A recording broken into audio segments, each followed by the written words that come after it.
Hello and welcome to Two's Company, Three's a Podcast. The weekly podcast for pop culture fans. Fuck yeah! Oh yeah. Are we actually recording? Yeah, fuck it. All right. Oh shit.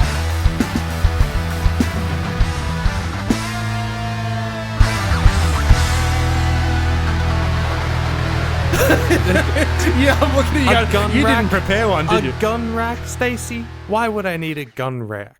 Gun rack. Damn it. You fucked Damn it. it. Yeah, you I fucked did. it big I time. did. Yeah. Why would I need a gun rack? I don't even own a gun, let alone many guns that would necessitate an entire rack. Wayne's World, 1992. Yeah. I love Wayne's World. Fuck 1 yeah, and 2 man. are such good movies, man. Absolutely. We're not worthy. Worthy. I love it. Yeah. I If love you it. book them, they will come. Yeah. Yeah. Well, that's So a double good. recommendation from Two's Yeah, Company, fuck Three's yeah. a Podcast, episode 18. Yeah. What? What? Well, I'm going with the normal rhythm of the show, and you're about to say, my name's Dylan, along with my co-host, and I panicked because I don't have a name again this week. We don't have a rhythm, man. I was just fucking around for a bit. We kind of I totally forgot we had a count in, by the way. No, So I I- pressed the button, it was going, tch. Yeah, I was like, wait, what? I know, and I'm sitting here going, oh, what the fuck did you fuck up? Or What is did it I a do? new one? Another new one. There is what? No, I've Wait, only got. That wasn't the new one. Yes, it was. Was Wait. it? No, it wasn't. I pressed the wrong button. Yeah. Shit. Yeah. But you know what the funny thing is, though? Yeah. Is that track wasn't actually recording. So once we're finished, I'm going to have to go back and put that back in. So for anybody listening, it will be the right one. Really? Oh, man. I feel like, wait, should we just wrap it up here and just episode 18 in the can? Done. Done. Yeah, Fix done. it. All right. Enjoy your weekly show, people. Yeah. Welcome to Two's Company, Three's a Podcast, a weekly show about movies and such, and occasionally games at about 10% bullshit. Yes. 10? Mate. Well, I think we're pushing at least 30. A 35, Yeah, solid 30. My name is Dylan, along with my co-host, Mighty Ducks. Mighty Ducks! Yes. What a great movie. Mm-hmm. Emilio Estevez. Oh, yes. The Thank you public for- people, if it's still in your local theatre, go and see it. Mighty Ducks. Yeah, it's been out since 19... I said the public people. Oh, I'm talking about Mighty Ducks. The I would love public. to see the Mighty Ducks come back. Hell yeah. I'd go and watch that movie marathon. Yeah. Fuck yeah. Marathon. Marathon? There's 2, right? Is there? Are you kidding? Listen, I grew up Whoa. watching the Mighty Ducks. I'm If there was another honest- sequel, honestly, I didn't know honestly, about I think there's 3. it. Is there? Honestly. All right, Yep. we're going to have to Google Dead that. set. Yeah. So, how was your week, Dylan? Yeah, week was pretty good. You know, see all those notes that we put there, we start Yes. talking about Mighty Ducks. Mighty Ducks isn't on there. No, I know, but it's taken priority, man. Yeah. It's taken priority. Yeah. So Cool. how was your week, Yeah, Dylan? week.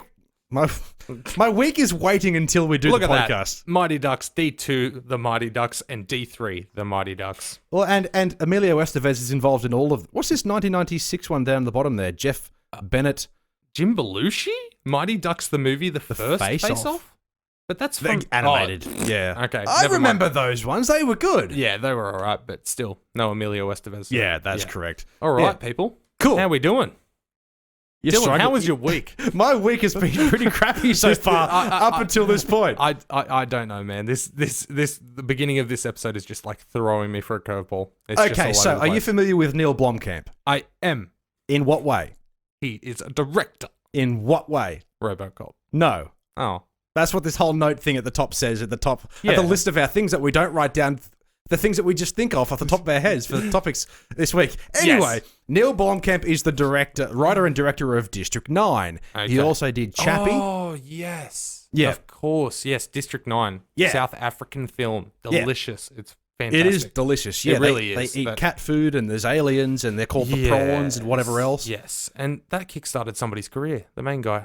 Yep. Yeah. Yep. I can't think of his name. He was also but in anyway. Elysium, which is another Neill Blomkamp movie. Yes. Which I is do remember that. Matt Damon, which is also great, by the way. Matt Damon. Matt Damon. Yes.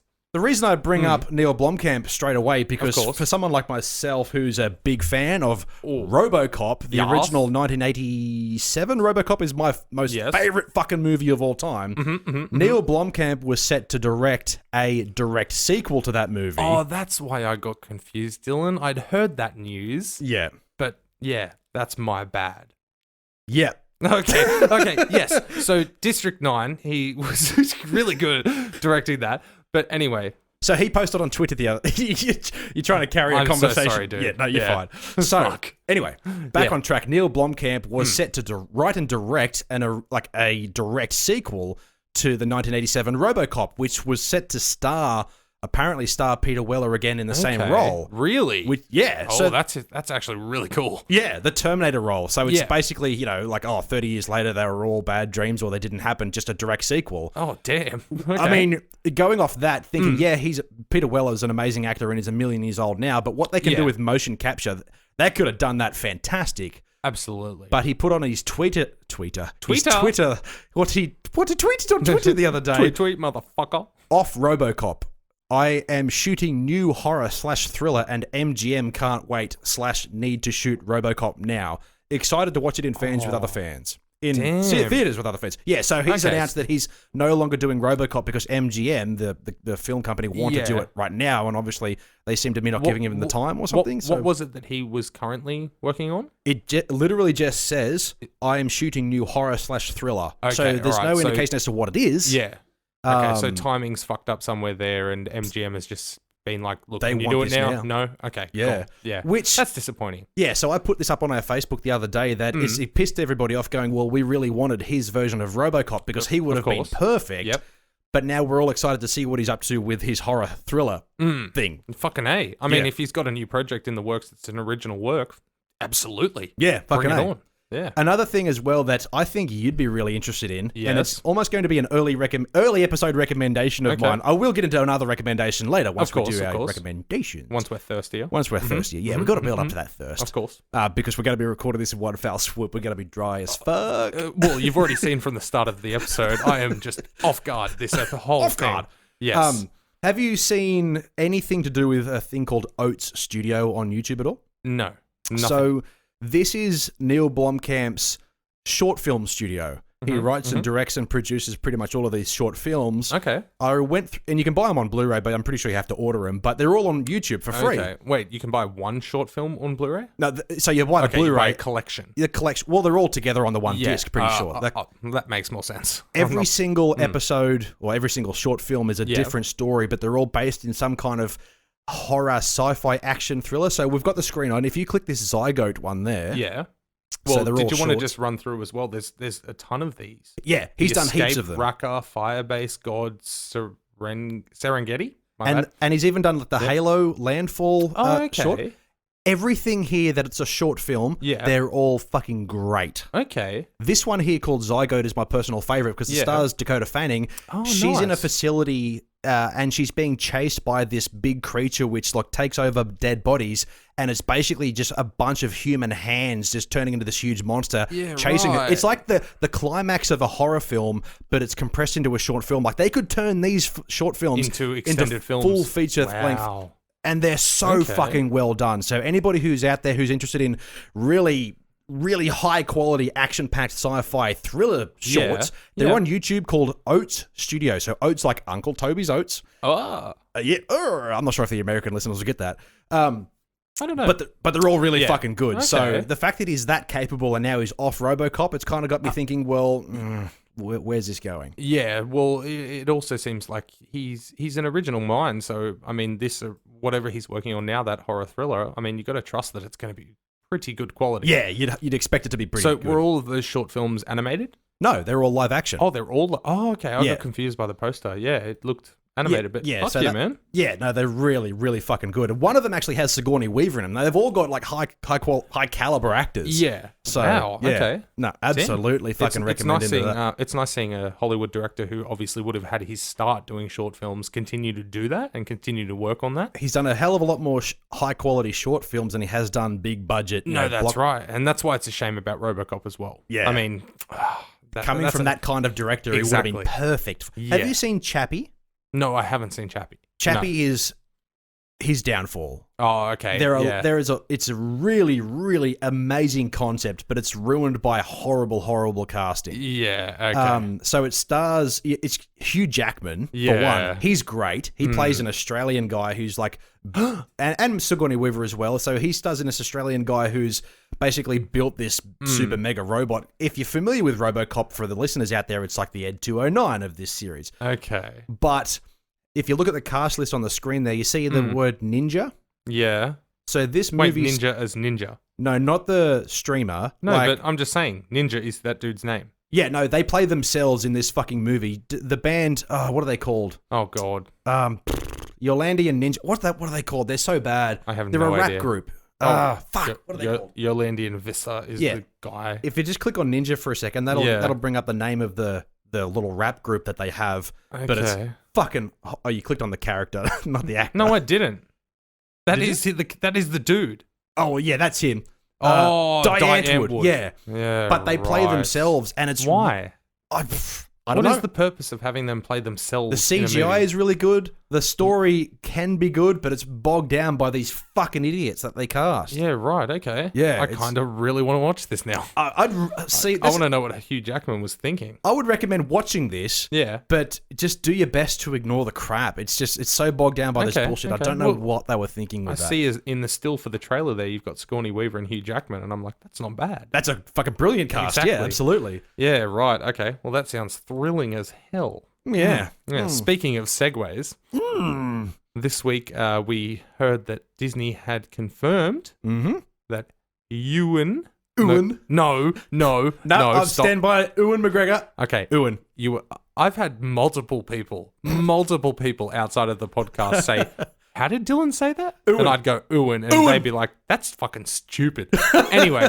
People tell me that just on a regular basis without actually talking about Ewan. That's true. Dylan? True. He's fucking stupid. Exactly. Yes, Ewan McGregor will be returning as Obi-Wan Kenobi. And that's fucking brilliant. Fucking but A. The only problem I have with that is I think it deserves a cinematic release. Yes, because a standalone film. That's right, because I failed to mention that it will be coming to the streaming service, Disney Plus. Disney Plus streaming service, yes. which in itself, they may have the money to make a blockbuster budget film for it. Oh, they will. They will. And it'll sell it, of course. But why is that not coming to a theater where people like us will pay direct money for it and then chuck it on your service? Yeah. We had this discussion last week. Yeah. Oh, now, I think the reason for that is because they're simply trying to sell the Disney Plus. Now, and obviously after the failure of the Han Solo movie. Yeah, it's just called Solo, sorry. Yeah. Oh, right, yeah. Which in itself, it wasn't a bad movie. I didn't go to the movies to watch it. I rented it months later going, I really don't want to pay to watch this. And then I watched it. I still rented it. Yeah, and then I watched it. I was like, this actually isn't it's not bad. You know, and that's the one with Harrison Ford reprising his role, yeah? No? No. Okay. No, I don't know. Donald Glover. Donald Glover is it. Yeah, so they play younger versions. Does he play Lando Calrissian? Yeah. Nice. I'm Lando Calrissian. And Woody Harrelson's in it. Oh, fuck. The main antagonist is the bloke who plays Jarvis and the Vision. What's his name? Paul Bettany. Oh, okay, yep. And he has these weird little lightsaber knife things. Would you fucking vision it or something? Would you fucking... Yeah, he was asking for milk the whole time, and he just didn't get his milk. For a second there, I was like, wait, he actually asked for milk? Oh, my God. The blue milk. I'm a genius. Yeah. Hollywood, call me. Yeah. No, but being that I'm going to say the original trilogy, referring to 1, 2, and 3, because it was set before the original trilogy. Ewan McGregor's version. Ewan McGregor. Those ones came out right at my peak of like Star Wars fandom. Yep. When I was like, oh fuck, like episode 9, episode 10, 1 came out in 1999. I was 6. No, that's right, exactly. I was 7. So the second one, Attack of the Clones, that came out. No, I know. The best thing about that movie is Yoda turning into a complete badass.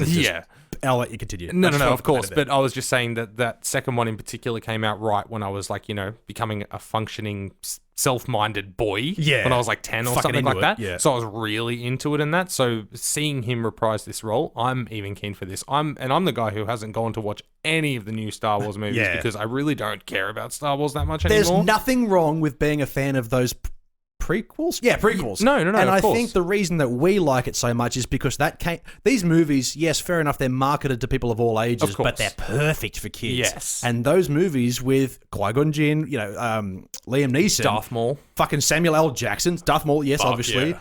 Those movies came out. The hero of them all. Jar Jar Binks. Fucking Come on, Jar Jar Binks. My God, greatest Star Wars character ever. Fight me. I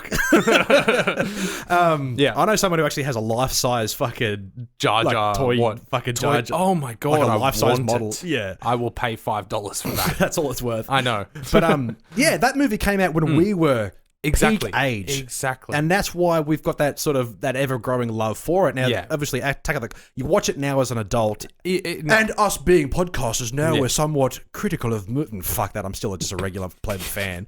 I watch those movies and go, yeah, they're dumb fun. Yeah. Number 2 isn't great, but number 1 and 3 I think are fucking sick. No, that's what I mean. Is it Revenge of the Sith? Yeah, number 3. Number 3. I went premiere day for that with my auntie. Yeah. And it was stellar. Yeah, fuck yeah. Oh my God, I had the greatest time ever. Seriously, that ending as well, where he becomes Darth Vader. It's like, oh, fuck and that yeah. fight. Yeah. You've been waiting for this and that your fight. entire life at that point. You were like, exactly. 10? No, well, when that one came out, I was probably about 11 or 12. Yeah. Something so like your that. entire life, No, basically. well, yeah, exactly. That's right. Yeah, and man, that last scene with Ewan McGregor as well. Yeah. Oh, fuck, man. Yeah. I am keen as shit to see Ewan reprise Ben Kenobi. Because I think, like, despite the flack that those movies cop, I think he was fucking brilliant. He was. And as we discussed when we were talking about Dr. Sleep, is that? Yes, that's the upcoming one. He's a fantastic actor. Yeah. He's been in a couple of duddish movies, but his performances haven't been like, ugh, get off. That's right. You They've know? been in sort of, maybe he's been in the wrong movies. He's also, he's starring in the upcoming Birds of Prey movie, which is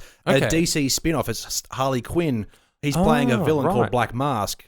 A villain I like. Yeah. Very nice. A little bit of a backstory about that villain, from what I know, is he's called Black Mask because he's like some kind of gangster mob, I think. Yeah. DC fans are going to crucify him for this. He wears like a mask, and then in the comics, that mask gets burnt to his face somehow, and it like has to stay there. But in the promo photos, like, he's just standing there with his pretty Ewan McGregor face. He's gorgeous. But if we were doing this podcast a few months or maybe a year ago now, I reckon one of our TCTP DTCs would have been Christopher Robin. Yes, actually, absolutely. I haven't seen it yet, but I really want to go see it because I've only that's right, but I've only heard good things about that, honestly. And my mum actually took my kids to go and see that. Yeah. And she said they loved it, but the first like 10-15 minutes is like him growing up through the war and stuff, and it's like not brutal or anything, but it's like they were not entertained whatsoever. Oh, the kids were. Yeah, of course. That's for the adults, maybe? Yeah, exactly. I know, but apparently they spent a solid like 10 minutes at the beginning of the movie, and it was just like not a kid movie. Yeah, right. See, the thing about that is that like, what was I saying? About Christopher Robin or Ewan McGregor? Is that that movie is like designed, created for the older generation, the ones who grew up with Winnie the Pooh. No, that's right. When was the last time there was anything new Winnie the Pooh? I think like the Tigger movie in like 2002 or something. Yeah, and I was well and truly over it by that point. No, that's right. But at that same token, I don't think there's been anything new in between then. So when they bring out a Christopher Robin movie, they're not really attracted, like drawing in the 5-year-olds because there's been nothing new for those 5-year-olds to see in their lifetime. So it is purely aimed at us. Yeah, and they don't want to see some old cunt who's fucking got a depressing life and then go back to visit his childhood friends again in Winnie the Pooh. You know, no, that's right. That's not designed for us. Yeah. What were we talking about? Star Wars. We're talking about man, the rabbit holes. The rabbit holes. They get us every time. Man. Every time. Yep. But speaking of depressing lives, I see in the notes there you have a particular game that you want to discuss. I hope briefly. Oh, really? Which one are you looking at? Oh, sorry, I scrolled the notes down. Doom Annihilation trailer. Yeah, okay, so the director released another 30-second sort of teaser trailer because he released one a little while ago, which we briefly talked about, which the entire world fucking exploded in hatred for it. And to be honest, the trailer didn't make it look great. I'm supportive, you know what I'm like, but it didn't make it look great. They've released another trailer now, which actually shows some actual action, some first-person visuals, some actual monsters, some actual demons, and some actual CGI. Yep. And it looks pretty fucking good. Okay. You know, for a direct-to-DVD film. I was going to say, those really almost don't exist anymore, direct-to-DVD. Yeah, that's right. Because the DVD Blu-ray market is like almost dead. Almost dead, yeah. With all the streaming services and stuff like that. If it's not going to the movies, it's going to a streaming service. But a direct-to-DVD? If any other film studio was producing this, it probably would have gone to a streaming service. But because it's Universal and they have a whole bunch of like... So, for example, the film studio technically who's producing this is Universal 1440, and they produce like the Death Ray spin-offs and things like that. So they've got their own little direct-to-DVD market, you know, and that's where this film is being produced. Yeah. So it's not a sequel to the original. So have you checked to see when... Does it have a release date yet? October 1st. Okay, October 1st. Is that international? Are you going to be able to get it then? Yes. Okay, all right.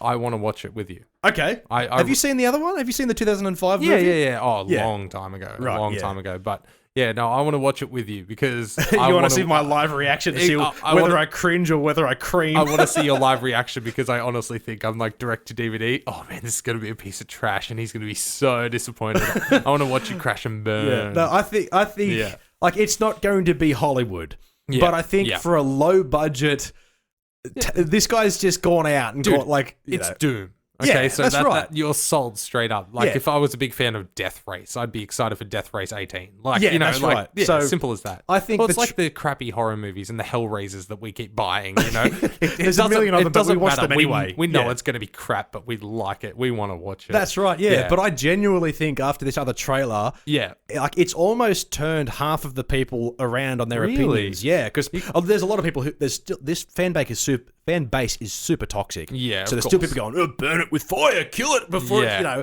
Yeah. But then people are going, it actually looks kind of cool, you know. So So the CGI looked okay. yeah, I'll show you in a second. Let's Yeah. pause the recording and I'll let you watch it. Okay. Well, that actually looked pretty fucking good, man. Yeah, Legit. right. You know, I watched both trailers and I didn't understand why anyone would be mad after the first one. Yeah. Like it looked fine, but then the second one, yeah, a hell of a lot more CGI, a lot more look into the violence and the action and stuff like that. Fuck, it looks good. it looks alright. Yeah, you know? exactly. Like, see, Okay, now my opinions change, and I want to watch it with you to watch the movie now. Yeah, okay, very good. Fuck yeah, man. No, it looks pretty damn good, man. Yeah, so, you know, the director, Tony Giglio there, he's got a little bit more confidence up his sleeve now. Yeah. Because he's gone, okay, like, hopefully this Yeah. gives a better insight as to what this movie is going to look like, and people have gone, okay, it's not as bad as we expected. No, absolutely, man. It's definitely one that I'm actually wanting to see now. I'm Yeah. going to give that, because it's on DVD, a bit of a YAAAS. yeah. Sorry. Excited. Because Excited, I'm 'cause going to actually see it. Actually see it. Nah, fucking yeah, man. Anyway, but that's my next little bit of Doom news. But any other, like, have you heard of a thing called Gamescom at all? Gamescom? Yeah. No. Gamescom, sorry. Gamescom? Yeah. No. I didn't hear about this until today either. Yeah, okay. So apparently it's a massive deal. It's a week's worth of gaming entertainment. Yeah. So where they offer actual awards and they have concerts and they announce heaps of new different games and it goes over an Really? entire week. Yeah, it's happening right now as we record. Did you say where it was? Sorry? It's in Germany. Wow. Okay. Well, how come we're only hearing of this now if it's such a big deal? That's right. Well, apparently it's only new. It's not something that's been around Yeah. for a number of years. But Okay, they so want it's to not make like the fifth one. No, that's I'm not sure, to be honest. I think it's been maybe there was one last year and it was a lot smaller than now this one. But it looks like I watched a lot of it today. I watched like the intro streaming where they announced a whole bunch of new games, new properties. And Okay. What was it streaming on? Sorry. it was. I watched it on YouTube, but it was Okay. streaming on like Twitch and a whole bunch of things. Okay, yep. Yeah. Yep. But what I gather is that Gamescom itself is trying to be bigger than like E3. Oh, okay. Because wow. one of the things that the presenter kept saying throughout the entire presentation is that, we're not doing any... Like, the one thing that he kept on going on about is that none of the trailers were, like, pre-rendered CG. Like, they actually showed in-game footage of all of the announcements. But the biggest takeaway from this, they had, like, more information about a whole bunch of games that are coming out. But the most interesting one is a game coming out called Death Stranding. Death Stranding. Have you heard of this at all? Not at all. I haven't heard of Gamescom. So, Yeah. no, I haven't heard of Death Stranding. So Death Stranding essentially is a game coming out by the bloke named Hideo Kojima. Now, this is so on the screen, this Asian guy in the middle there. Yep. He's responsible for the Metal Gear Solid series. Oh, okay. And he was going to produce a Silent Hill game before he left Konami, which came out that PT, that playable teaser thing you may have seen on the PlayStation Store. Yeah, that's him. Okay. So Death Stranding, nobody has a fucking clue what this game's about. Yeah. To give you a bit of a rundown, if you go back to the notes, just so I can sort of get my bearings. Yeah, you're right. So I watched the gameplay that he put out today and the trailers that he put out today. So all of the characters. So Norman Reedus is like the main character. He's like the protagonist. You play as him.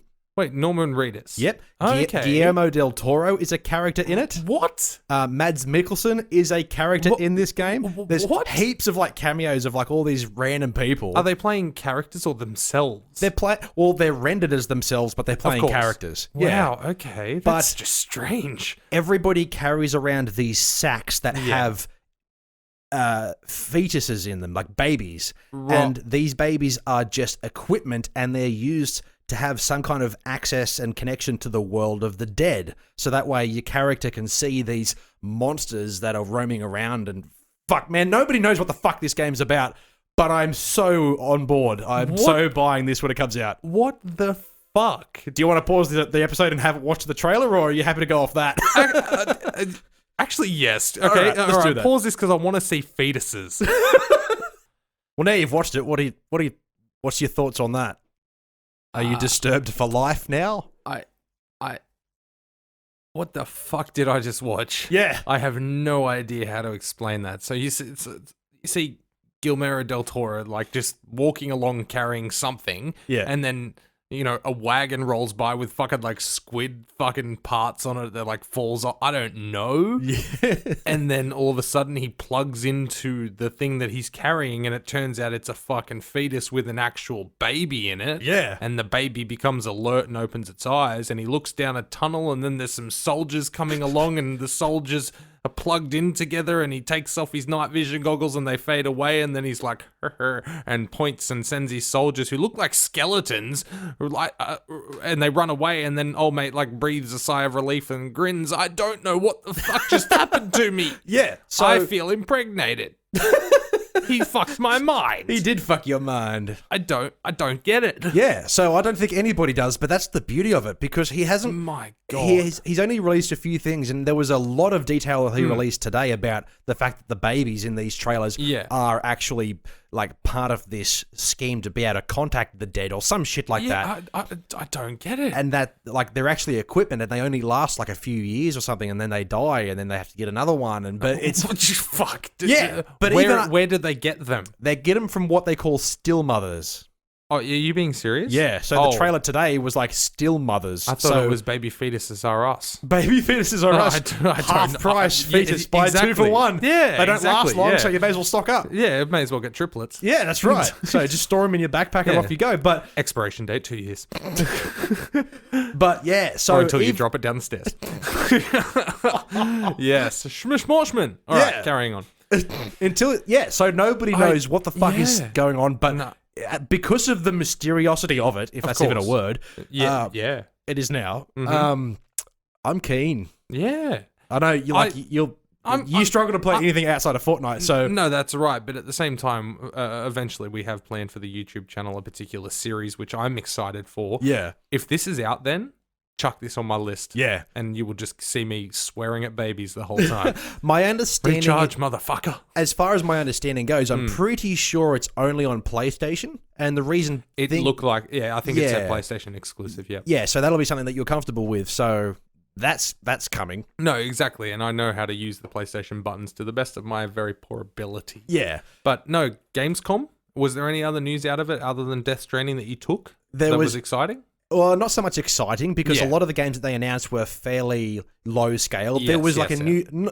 I mean, not all of them are low scale. There was like a new Need for Speed Heat and Gears of War 5. I will say, like you saying, I understand what you mean by low scale, but I will say the graphics in that trailer that I watched for that game, it looked like a movie. Yeah. Like it didn't triple look fucking A. Yeah, exactly. There was a few little things that obviously gave away how clearly animated it was, but at the same time, holy fuck, man. Yeah, and the gameplay looks just as good. So I think that was the ticket seller, that particular this is the big gameplay. News one coming from him as well. That's right, because everybody's wondering what the fuck this is, and even with the amount that he revealed today, everybody's still going... It's still going, okay, what? Where are babies are us? I don't know. That's right. So the other things that I took away from this is, I mean, I probably won't get it when it comes out, but the Call of Duty Modern Warfare remake... Yes, but you have here in the notes something that's very... intriguing to me. Yeah, when it comes out, it'll be supporting full crossplay between Xbox, PC, and PlayStation 4. And Call of Duty fans, you can send your thank you letters to Fortnite, and Epic Games because they're showing that crap. It can be done. I know, and that's the thing. I can't remember. There might have been at the earlier stages of the cross-platforming. But there isn't any regular issues in that regard. So whatever formula they figured out, they fucking smashed it out of the park. I assumed originally that it was because of the Epic account deal. No, that's right. It's not connected through the actual console networks. It's connected through their own network. No, that's right. You're not playing with your PlayStation ID. You're playing with an Epic ID. That's what I'm assuming this is about. But as far as we know, they may have released more information, but I don't know. No, they that's may right, never but- release the actual reason for it. But PUBG has also announced that they're doing crossplay between consoles in September. Okay, so that doesn't include PC, Not I including imagine. PC so far. Or mobile. Yeah. Or mobile, yeah. Well, yeah, that's the one. I still don't understand why you can play Fortnite on a mobile phone. Like, I just do not get it, okay? Because it's capable. No, exactly, that's right, because we already established this. Yeah. Kids in classrooms. Yes! And that was my genius idea. Don't try and steal it, Dylan. No, that's right. But hey, the evolution of gaming is coming, people, and cross-platforming between more than just Fortnite is coming. And I'm fucking excited, man. And as we've discussed on this podcast previously, eventually it'll come down to which controller you prefer. No, exactly. Because they'll all intertwine, they'll all have the same games. There'll be some exclusives here and there, but it'll come down to, do you prefer your buttons in this particular angle or this particular angle? Because I prefer Xbox simply because I prefer the controller. I prefer PlayStation because I grew up with a PlayStation. Well, so did I. But I spent more time in my later years, like teen and young adult, playing an Xbox. Yeah. So now the PlayStation feels weird to me. As people our age have established, you have that phase when you're like 16 to 19 where you play games fairly frequently. Do you follow the PlayStation or do you divert? No, that's right, exactly. Yeah. Well, I diverted. It's whatever you play, and it also comes down to a lot of the time, what do my friends play? Because I can't play with them if I'm on the other one. Yeah. And now, which is weird that's because going to be eliminated. Now I'm older. Everybody I know plays on a different system. You play on PlayStation, Cal plays on PC. Yeah, that's right. I've got nobody to play on Xbox Live with anymore. But now with this whole crossplay thing, fair enough, I'm not playing my favorite games, but I'm still getting on with my friends and playing anyway. Exactly, So- that's right. And that's why a lot of people own 2 consoles. And Yeah, this is well, going to eliminate we do. Well, exactly. Because Taylor, my fiance, Yeah. she drinks Coke, I drink Pepsi. I play Xbox, she plays PlayStation. You know, they say opposites attract. I was about to say they say opposites attract, And they also butt heads. And she's actually nice, and you're a bitch. So, Yeah, I'm the like bitch. it's crazy. Yeah. No, but I'm excited to see where this goes and how far it goes into the realm of like games in the future coming out with this just already enabled. Yeah, that that's multiplayer aspect. And I wonder, do you think this is going to impact story games? see, that's the thing. I hope not, because there's some story games that are coming out over the last few years that have. Have you heard of Death Stranding? Oh my God! No, that's right. There's a lot of these like story narrative focused games that are essentially single player games, but they're coming out with fully multiplayer mode. So that way, you get, there's an option. Yeah, You can there's a have the game option. called A Way Out, which came out a little while ago, which is purely split screen. What? Yeah. What do you mean? Is it split? You can play split screen, but it's only 2 player. So you're playing as 2 characters, and you have to work together to break out of a prison. Okay. What? Are you playing online? I believe so. Yes. But if you have it and your friend doesn't own a copy, your friend can still play for free with you. Really? As long as you give them the code or whatever. Yeah, that's right. Okay. But, do you have it? No, I don't. Oh, okay. Yeah, 'cause I don't want to play it with you. No. I don't think it's. You've got a PlayStation, dude. Okay, just that's adjust true. to the buttons, and I'll play with you. That and is we true. can stream on Twitch, twitch.tv, Oh not my very good God. _TBH, along with twitch.tv slash DoomAddict93. Yeah, it hasn't been online for a long time. No, but still. neither have I. Neither have I. But yeah, no, things are looking up in that department. So Yeah, eventually. Oh yeah, boy. Oh yeah. Yeah, I need Now to we've get got myself. I need to get myself a green screen. Do So you? I can like $20. yeah, no, I know, and you built this amazing Bunnings frame. So Yeah, fuck yeah. yeah, no, but I was gonna mention another game, but I'm completely did you hear about Apex Legends? No. They just this week, I think as of like 2 or 3 days ago, they now have a solo option. Do they? Yes. I think I did hear about this. But I think it's only for in a limited passing. time. Yeah. So they're like testing it out and stuff. And all of a sudden, the big streamers again have sponsored ad when they're playing Apex because they're forking out the dollary dues to get do them it. to play it. Absolutely. Oh, sorry, I said Apex Legends. My bad. I was waiting for it. Yeah. So does that intrigue you at all? A little the bit. solo aspect of that? Because I've even thought about jumping over to it just to have a squiz, you know? it intrigues me for the exact same reason as what we literally just spoke about. Yeah, is that you I've don't got have no friends. one. I don't Yeah. have friends. You know, there is random fill on squads if you enjoy the game. yeah, but that's the problem. I don't want to play with any of these. Exactly. Cunts, you know, I just want to go out there by myself. But Apex Legends kind of forces you in this 3-man squad. Yes, and then you go out and fair enough. Like if I don't have my headset on, I'll go off and do my own thing. But then my teammates have gone and like taken all the loot and fucked everything up for me. And that's the reason why in Fortnite, I have about 850 solo games, about 100 duo games, and like 50 squad games. Yeah, because I don't like playing with random fuckers. Yeah, and neither do I. there are some people that I play with, but I can never tee up the timing and stuff like that. So, so I'm considering. You don't play with me because I'm rubbish, dude. I have no fucking idea what I'm doing still. 800 solo games. 4 wins, bro. Okay, 3 of them came within a week, and it was like the greatest week of my life. Yeah. But anyway, so that's the reason I think I might jump over and have a squiz at Apex Solo. Like, just have a look at it, and maybe having a feel for the game, not relying on anybody, getting shot in the back randomly by myself. You know, like that sounds more appealing than playing with 2 randoms because nobody owns a fucking PlayStation who plays Apex. And the reason, I've played Apex a few times, and I think the shooter mechanics are good. And the reason I think it's good is because it's based off Titanfall, which I really like. So they know what they're doing in terms of gameplay perspective. Yeah. But like the reason I don't like the whole 3-man squad thing is the times that I've been on where, you know, I'm playing with these people who play it all day, every day. I'm nowhere near as good as a lot of other people who play these kind of shooters. I love first-person shooters; they're my favorite. Yeah, but I ain't great. No, you know, and I'm getting shot down, and like I've got all this loot, and like people can come revive me or like pick me up, and they just don't. They just bugger off. No, I'm that's like, right.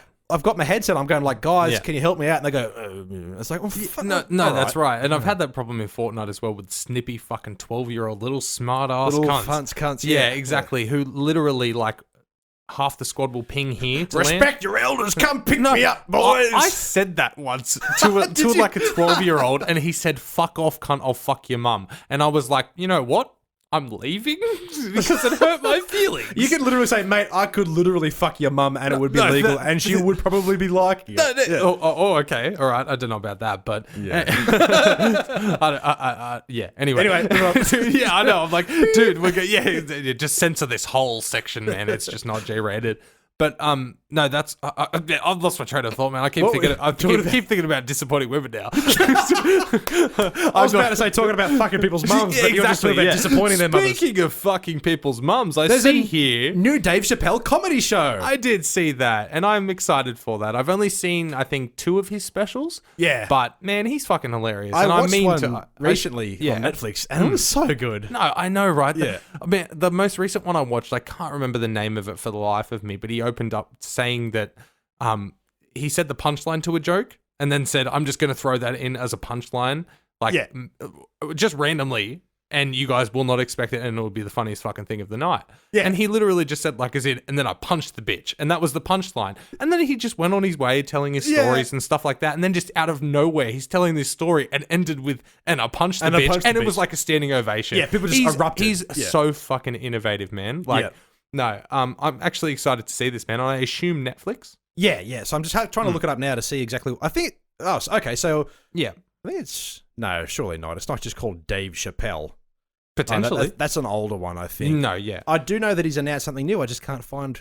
No, well, are you looking on Netflix? Yeah, I do. It won't be on Netflix yet, dude. No, here we go. I assume pre-production. Yeah. So okay. So well, he's got an ad on Netflix, but that would be on YouTube and things like that. Of course. David Chappelle is coming back to Netflix. The streamer has dropped a surprise trailer for the new stand-up comedy special from the comedian entitled Sticks and Stones. That's it. Sticks and Stones. Sticks and Stones, yeah. So is there anywhere about a date? Let's have a look. Okay. Yes, because Dave Chappelle is a pioneer of the stand-up sport, and he disappeared for many years there, but it's good to see him coming back, and not this isn't his first one in a while. Like he's done a few to get back in the scene. Exactly. He's been in movies, he's been in casting some strange movies. That's right. But they were Star is Born and things like that. Yes, exactly. He played Noodles, but no, it's really cool to see him being at the forefront of the game again, because he really is one of the pioneers. You go back all the way back to the Chappelle Show. He's just funny because he looks funny and he's honest as fuck. That's right. And as we just searched right then, it comes out 26 of days. August. Yeah, 6 days. Yeah. So by the time we do the next podcast, man, it may be a recommendation. Ooh, yeah, we'll talk about it anyway. Yeah. No, because if I'm flashing back for a split second, I did recommend, I think episode 4, Anthony Jeselnik, Fire in the Maternity Ward. Which I did watch. You did? And it's fucking great. Thank you. It's so good. Yes. So you didn't tell me. I didn't think my recommendations were... I thought they were just falling on deaf ears. No, I went and watched a few of his things afterwards. I watched his special, and then I watched him on... like Jimmy Fallon and a few of those things, and he's exactly the same. He's got the same mannerisms. It's amazing, and man. He's so good. You need to what was the one? Shakespeare was an early one. I think that's just an album, but there was the one before Fire in the Maternity Ward that was. I think it's just a step above it. Oh, really? A step above it. Better. Yeah. Okay. Yeah. Thoughts and Prayers. Thoughts and Prayers was the stand-up special. That one's also on Netflix. Another recommendation. Yeah. But Fire in the Maternity Ward is his latest one. He is fantastic. I love Anthony Jeselnik so much. Also has a podcast as well. Yes, he does. Yes, I haven't listened to it though. Yeah, the Jeselnik and Rosenthal Vanity Project. Yeah, it's actually Comedy Central's first podcast. Is it? Yeah. Okay. If it's not their first, it's like their first name one with him at the forefront of it. Yeah. I think it ran for 43 episodes. I follow it on Podbean, which I also listen to. Two's Company, Three's a podcast, available on Podbean, Spotify, Apple Podcasts, and YouTube. Big summer blowout. Yes, but anyway, I love how we do that without even like. I know. Thinking Yeah, anymore. Exactly. As soon as you hear me say available, you're like, get ready, Fire up. get ready. Now, while we're on the topic of comedy podcasts very quickly, I just wanted to put this out there because I've just reminded myself. No, go for it. So I'm an Uber driver on the weekends. I haven't done it in ages, but I went out last weekend and I was out for like 12 hours over the whole weekend. Yes. I got your Snapchats of your terrible 7-Eleven coffee. I'm sorry, 7-Eleven. Your coffee is dog shit. I mean, it's worth it at fucking 3 o'clock in the morning, but it's so bad. And it does only cost like $3, but still, go to Macca's and get me a white choc mocha any day of the week, bitch. Yeah. And I'm drinking black, so it's really bad. And it takes a million years to cool down as well. Why do you drink black? Because, is there a reason? Because it gets to the point.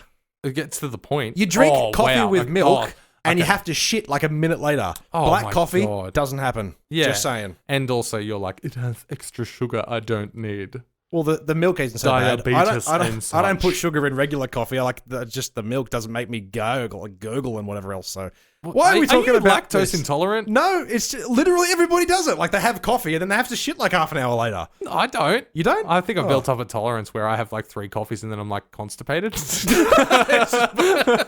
It's more. Yeah, exactly. Well, you need to drink black coffee. Anyway, Uber, you say. Uber. Yeah, I'm going to start calling it Uber to piss you off until you say Ewan McGregor. Okay, Michelle. So I was doing some Ubering on the weekend. Yes, Ubering. My last customers on Saturday night, 2 young women, maybe about our age, I think I gave them a lift home, and they were going on about a podcast called Call Her Daddy. So, I was listening to it, like, I was listening to them talk about it. I was like, is this your guys' podcast? Because I was going to bring up TCTP. And they're like, no, it's not ours. I was like, oh, okay, I won't say anything then. Why? Because I don't want to be like, yeah, I'm an Uber driver, but I also do a podcast. Have a listen to it. And then they'll be like, Dude, anyway. You just found 2 women who were presumably in their mid-20s who listened to fucking podcasts. Hook them up. I chickened out, right? I chickened out. You did, man. Fucking. Yeah. You need to stick our face stickers, which are available on Redbubble and TeePublic, on the back of your headrest, so that people go, what are these stickers? And you say, well, it's funny you mentioned that. That good-looking chap there, and then turn around and give them the blue steel. Yeah. And then you say and then the gooder-looking dude, he works for Beep. And he likes the podcast as well. But anyway, okay. So it's called Call Her Daddy. And it's these are we plugging them? A little bit. I want you to go back and bleep that. They don't deserve our plug. I'm sure they don't have over 1,100 downloads. I listened to one of their episodes on the way home because that was my last trip that night. And they talk about sex and all this really honest stuff, but it's really funny. And the episode I listened to, they were talking about how they went to the movies and went and saw Once Upon a Time in Hollywood. Oh, yeah. And it was really funny. Like, Okay. yeah.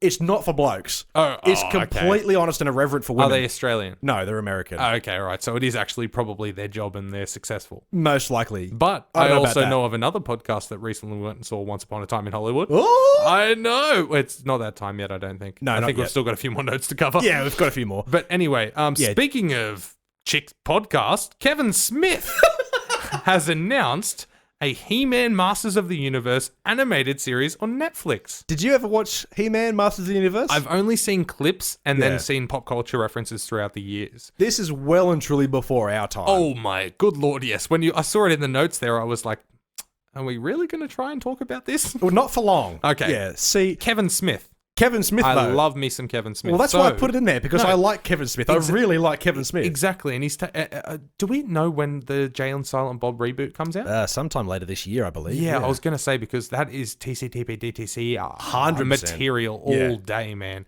I love Kevin Smith, and he's kind of taken... He's taking his time with things now. He's had a weird fucking career, man. He has a very strange career, but he's also just... He hasn't been at the mainstream forefront as he was back in the day, in the late 90s, early 2000s. Taking a bit of a backpedal, and he's doing his own podcasting and shows, and he's on. right. He works for IMDb and things like that as That's well. right. Yeah. But he also the podcast he has is that the comic store one? Yeah. Because he had that TV series, that reality show, because he owns a comic book store. Yeah. But no, this is intriguing. Yeah. I'm actually intrigued. Like, I might check it out because it's him. Yeah, But I if don't it think I'm going to like it. If it was anybody else, like, I would probably watch a few, go, oh yeah, I remember this, and then probably not continue with it. That's right. But because it's Kevin Smith, like, whether it'll be like a very self-serious, He-Man story with Skeletor and all the characters returning, Well, see, or whether it'll be like an irreverent. Exactly. You See, know, that's the thing that's making me curious, is the fact that, is this just going to be a reboot of He-Man, or is this going to be like He-Man / Robot Chicken? Rick and you know, Morty yeah, kind of thing. exactly. Yeah. Like, is this going to be like a bit of a, ha ha ha, Bit of a tongue-in-cheek thing. And that, I don't know, so but I'm curious that's what's got me about. curious. Yeah, I'm very curious about that. But speaking of Kevin Smith rebooting Masters of the Universe, Eddie Murphy has dropped a new trailer for Dolemite. And you said you watched the trailer to I this. did actually watch the trailer. Yeah. I'm I intrigued. I haven't seen this yet. I'm very intrigued. But before I get into what I think about the movie and think about Eddie Murphy, at the end of the trailer, it said the date that it's coming out, which I can't remember. But let's just pretend it's September 8th. It said coming September 8th to Netflix and select theaters. Aha! I So know. just like Honey Boy. Yes, exactly. The trend is let's beginning, do it. man. I feel like this is coming. Yeah. And especially with a name like Eddie Murphy. People are going to pay to see this, man. People want him back on the big screen. Fucking For A. sure. No. Outside Okay. of Shrek. I was about to say, people want him back on the big screen, not in a shitty kids movie. Yeah, as I Eddie want to Murphy, see Eddie yeah. Murphy be Eddie Murphy. And I will say, after watching this trailer, I will pay money to go and see this. The first This time looks fun. the first time I ever watched Raw, Yeah. so his stand-up, was at your house. Yeah, it was, motherfucker, because everybody in their right mind needs to see Raw and Delirious. Yeah. You go and see Eddie Murphy be Eddie Murphy before he became, I'm a donkey, like before he became Meat Dave, before he became the Daddy Thinking Tree or Daycare, whatever. yeah. Daddy Daycare is actually pretty good, man. I love will that just movie, say. yeah. But before he sold out and took the money for the kids' movies, please, a worldwide recommendation. If you haven't, which you all should have, watch Eddie Murphy, Delirious, and Raw. Okay, absolutely. because they are the best stand-up specials ever, in my opinion. And, I mean, a lot of people may turn around and watch it nowadays. I think the people who will be offended by this are the same people who will be offended. Offended I'm unfriending you. offended by the TV show Friends is what I was trying to say, because people have gone back and watched it and gone, this is mean. It's like, fuck off, cunt. It was the 90s, you know? Dude, he spends like 5 minutes talking about Mr. T sucking a dick, and I'm gonna rip your dick off with my ass. Like He's got- he's very- I'm pretty sure he says faggot. I'm pretty sure he there's- like throws out a ton of niggers, and there's homophobic jokes all through it, but they're all in good taste. Pull you know? over. What's this? Is this a weapon? That's my dick. Like, You know, like, No. if you get offended by that these days, like, oh, don't watch it. Don't listen but to us at the either. same time, take yourself out of it. Just enjoy the comedy of it, because the comedy is worth, if you get offended, being offended. Yeah, like, that's dead set. right. Yeah. So anyway, Back to Eddie this movie. Murphy, yes. Yeah. I watched the trailer and it looks fucking good, man. It Good. looks really good, and the cast actually looks all right as well. So not only is it helmed by Eddie Murphy, you've also got Keegan-Michael Key. Yeah. You've got Chris Rock in there somewhere. Craig Robinson as well. Mike Epps. T.I. is in it as well, but then the one that like caught my attention, Wesley fucking Snipes is in it. Fucking Snipes. Yes, Blade, motherfucker. Blade, motherfucker. Yes. Well, with the magic of podcasting, I just went back and watched the trailer. Did you? To I was Dolemite. here for that. Dolemite is my name. Yes. And that looks really good. I know, right? Yeah. I was just checking up on the movie through IMDb while you were watching and that, and I could hear you giggling away, and you're like, fuck, that's good. Like, and even Snoop Dogg popped up. Snoop Dogg popped I up. know. Yeah, fuck yeah. Seriously, man. So basically, to explain it to people, it's basically about the story of Rudy Ray Moore. This is a real life story, and he gets like shut out of Hollywood, so he's like, fuck it, I'm going to make my own movie called Dolemite. And he makes this blaxploitation, as they call it, film just on his own. And it's just the story of that. And Eddie Murphy plays Rudy Ray Moore. Dolemite. And seriously, watch the trailer, people, because this comes out.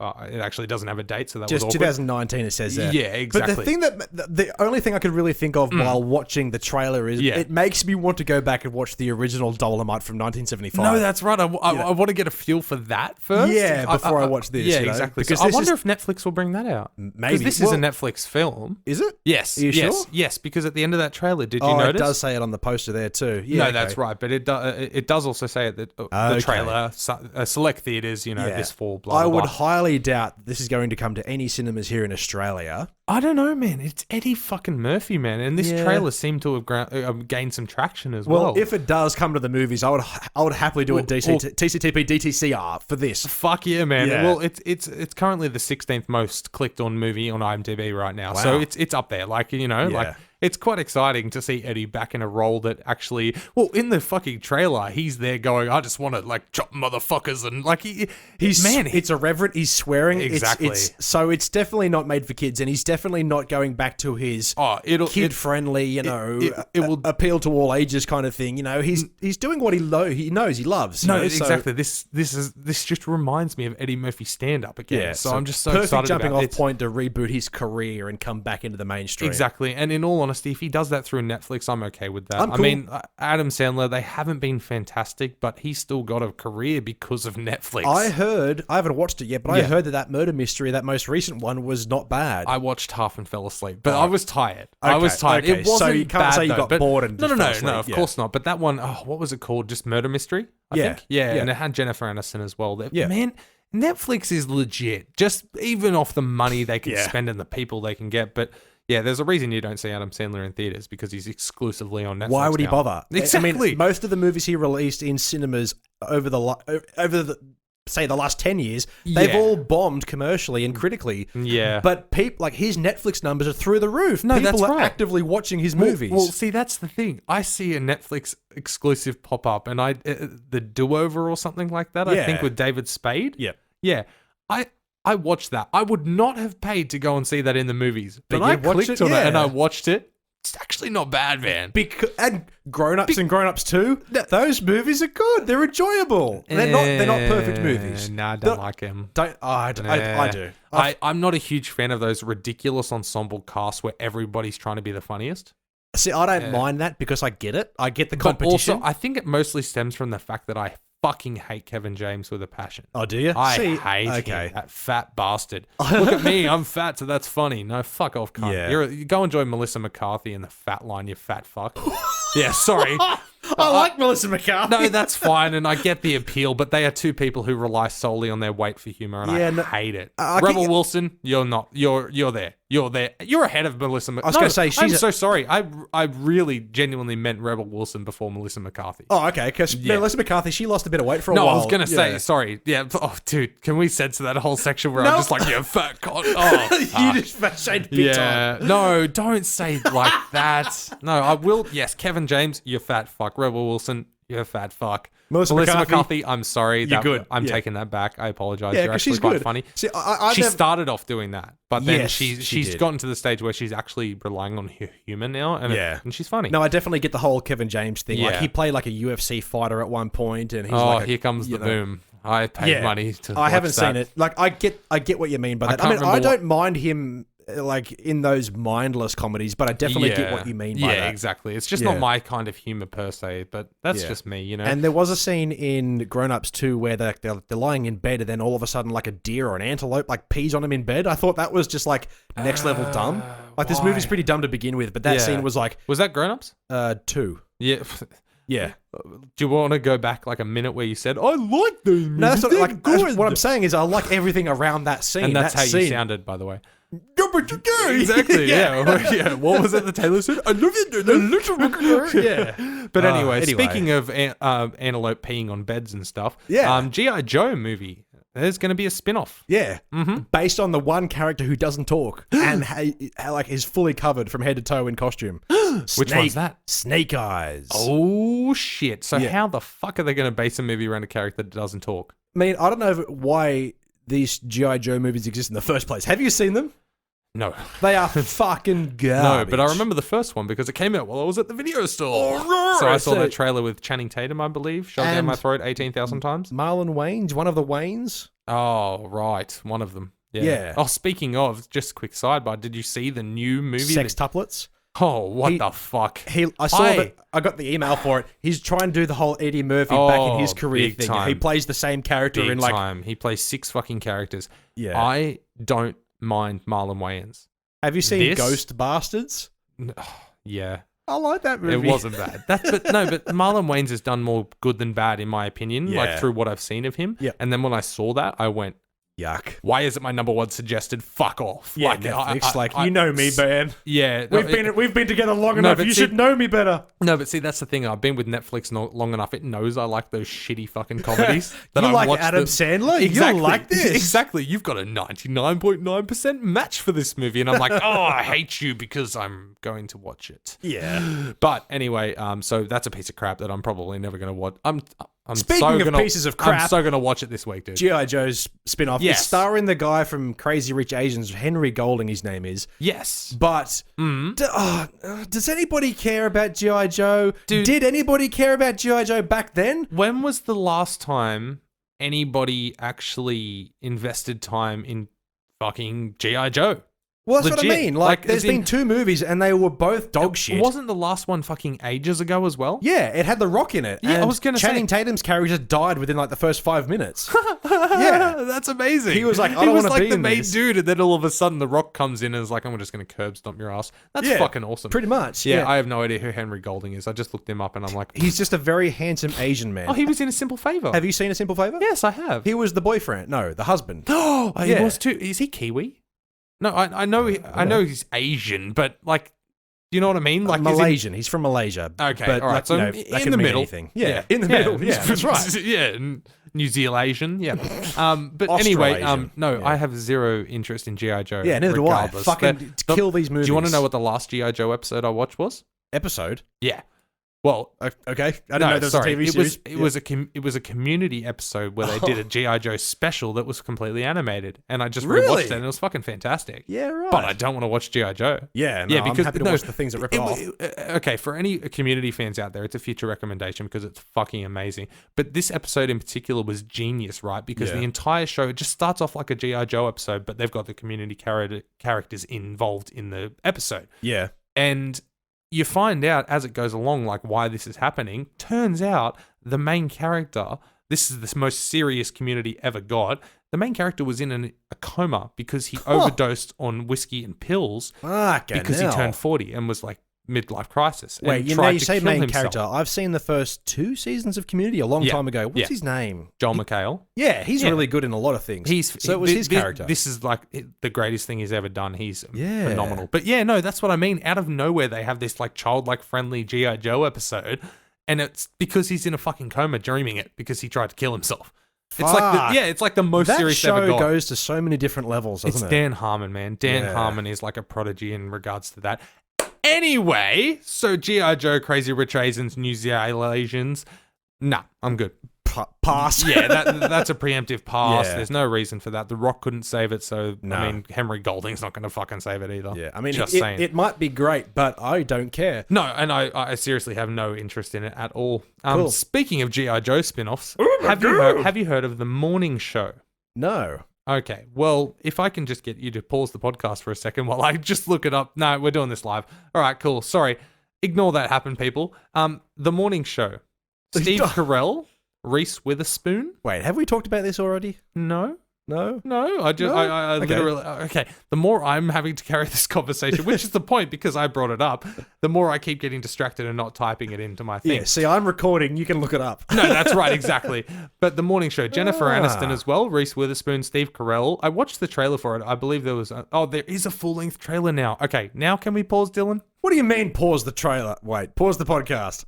We don't have to pause the podcast for any bloody reason whatsoever. No, I know, that was silly of me to say. I'm so sorry. But now that we've both seen the trailer, what were your takeaways, Dylan? So the thing that I took away from this is that it's going to be some kind of drama based in 2019 ethics. You know, it sounds like Jennifer Aniston's character seems to be pinning something pretty nasty on her co-hosts. Well, I'm not sure. He must have Carell? done something, but she addressed it very quickly and she gets Steve Carell fired from their morning show that they've been doing for 15, 20 years or whatever. Yeah. And then it seems to be following the new co-host, Reese Witherspoon, stepping in and trying to push her out. And it's like, come up and bitch. A younger, more honest, someone a bit more entertaining, essentially. In touch with the masses and the feminists and the women's and the men's stuff too. Yeah. I don't know. The thing that I took away from this, though, is that Steve Carell seems to take a bit of a backseat. No, that's right. Exactly. It seemed to Jennifer Aniston.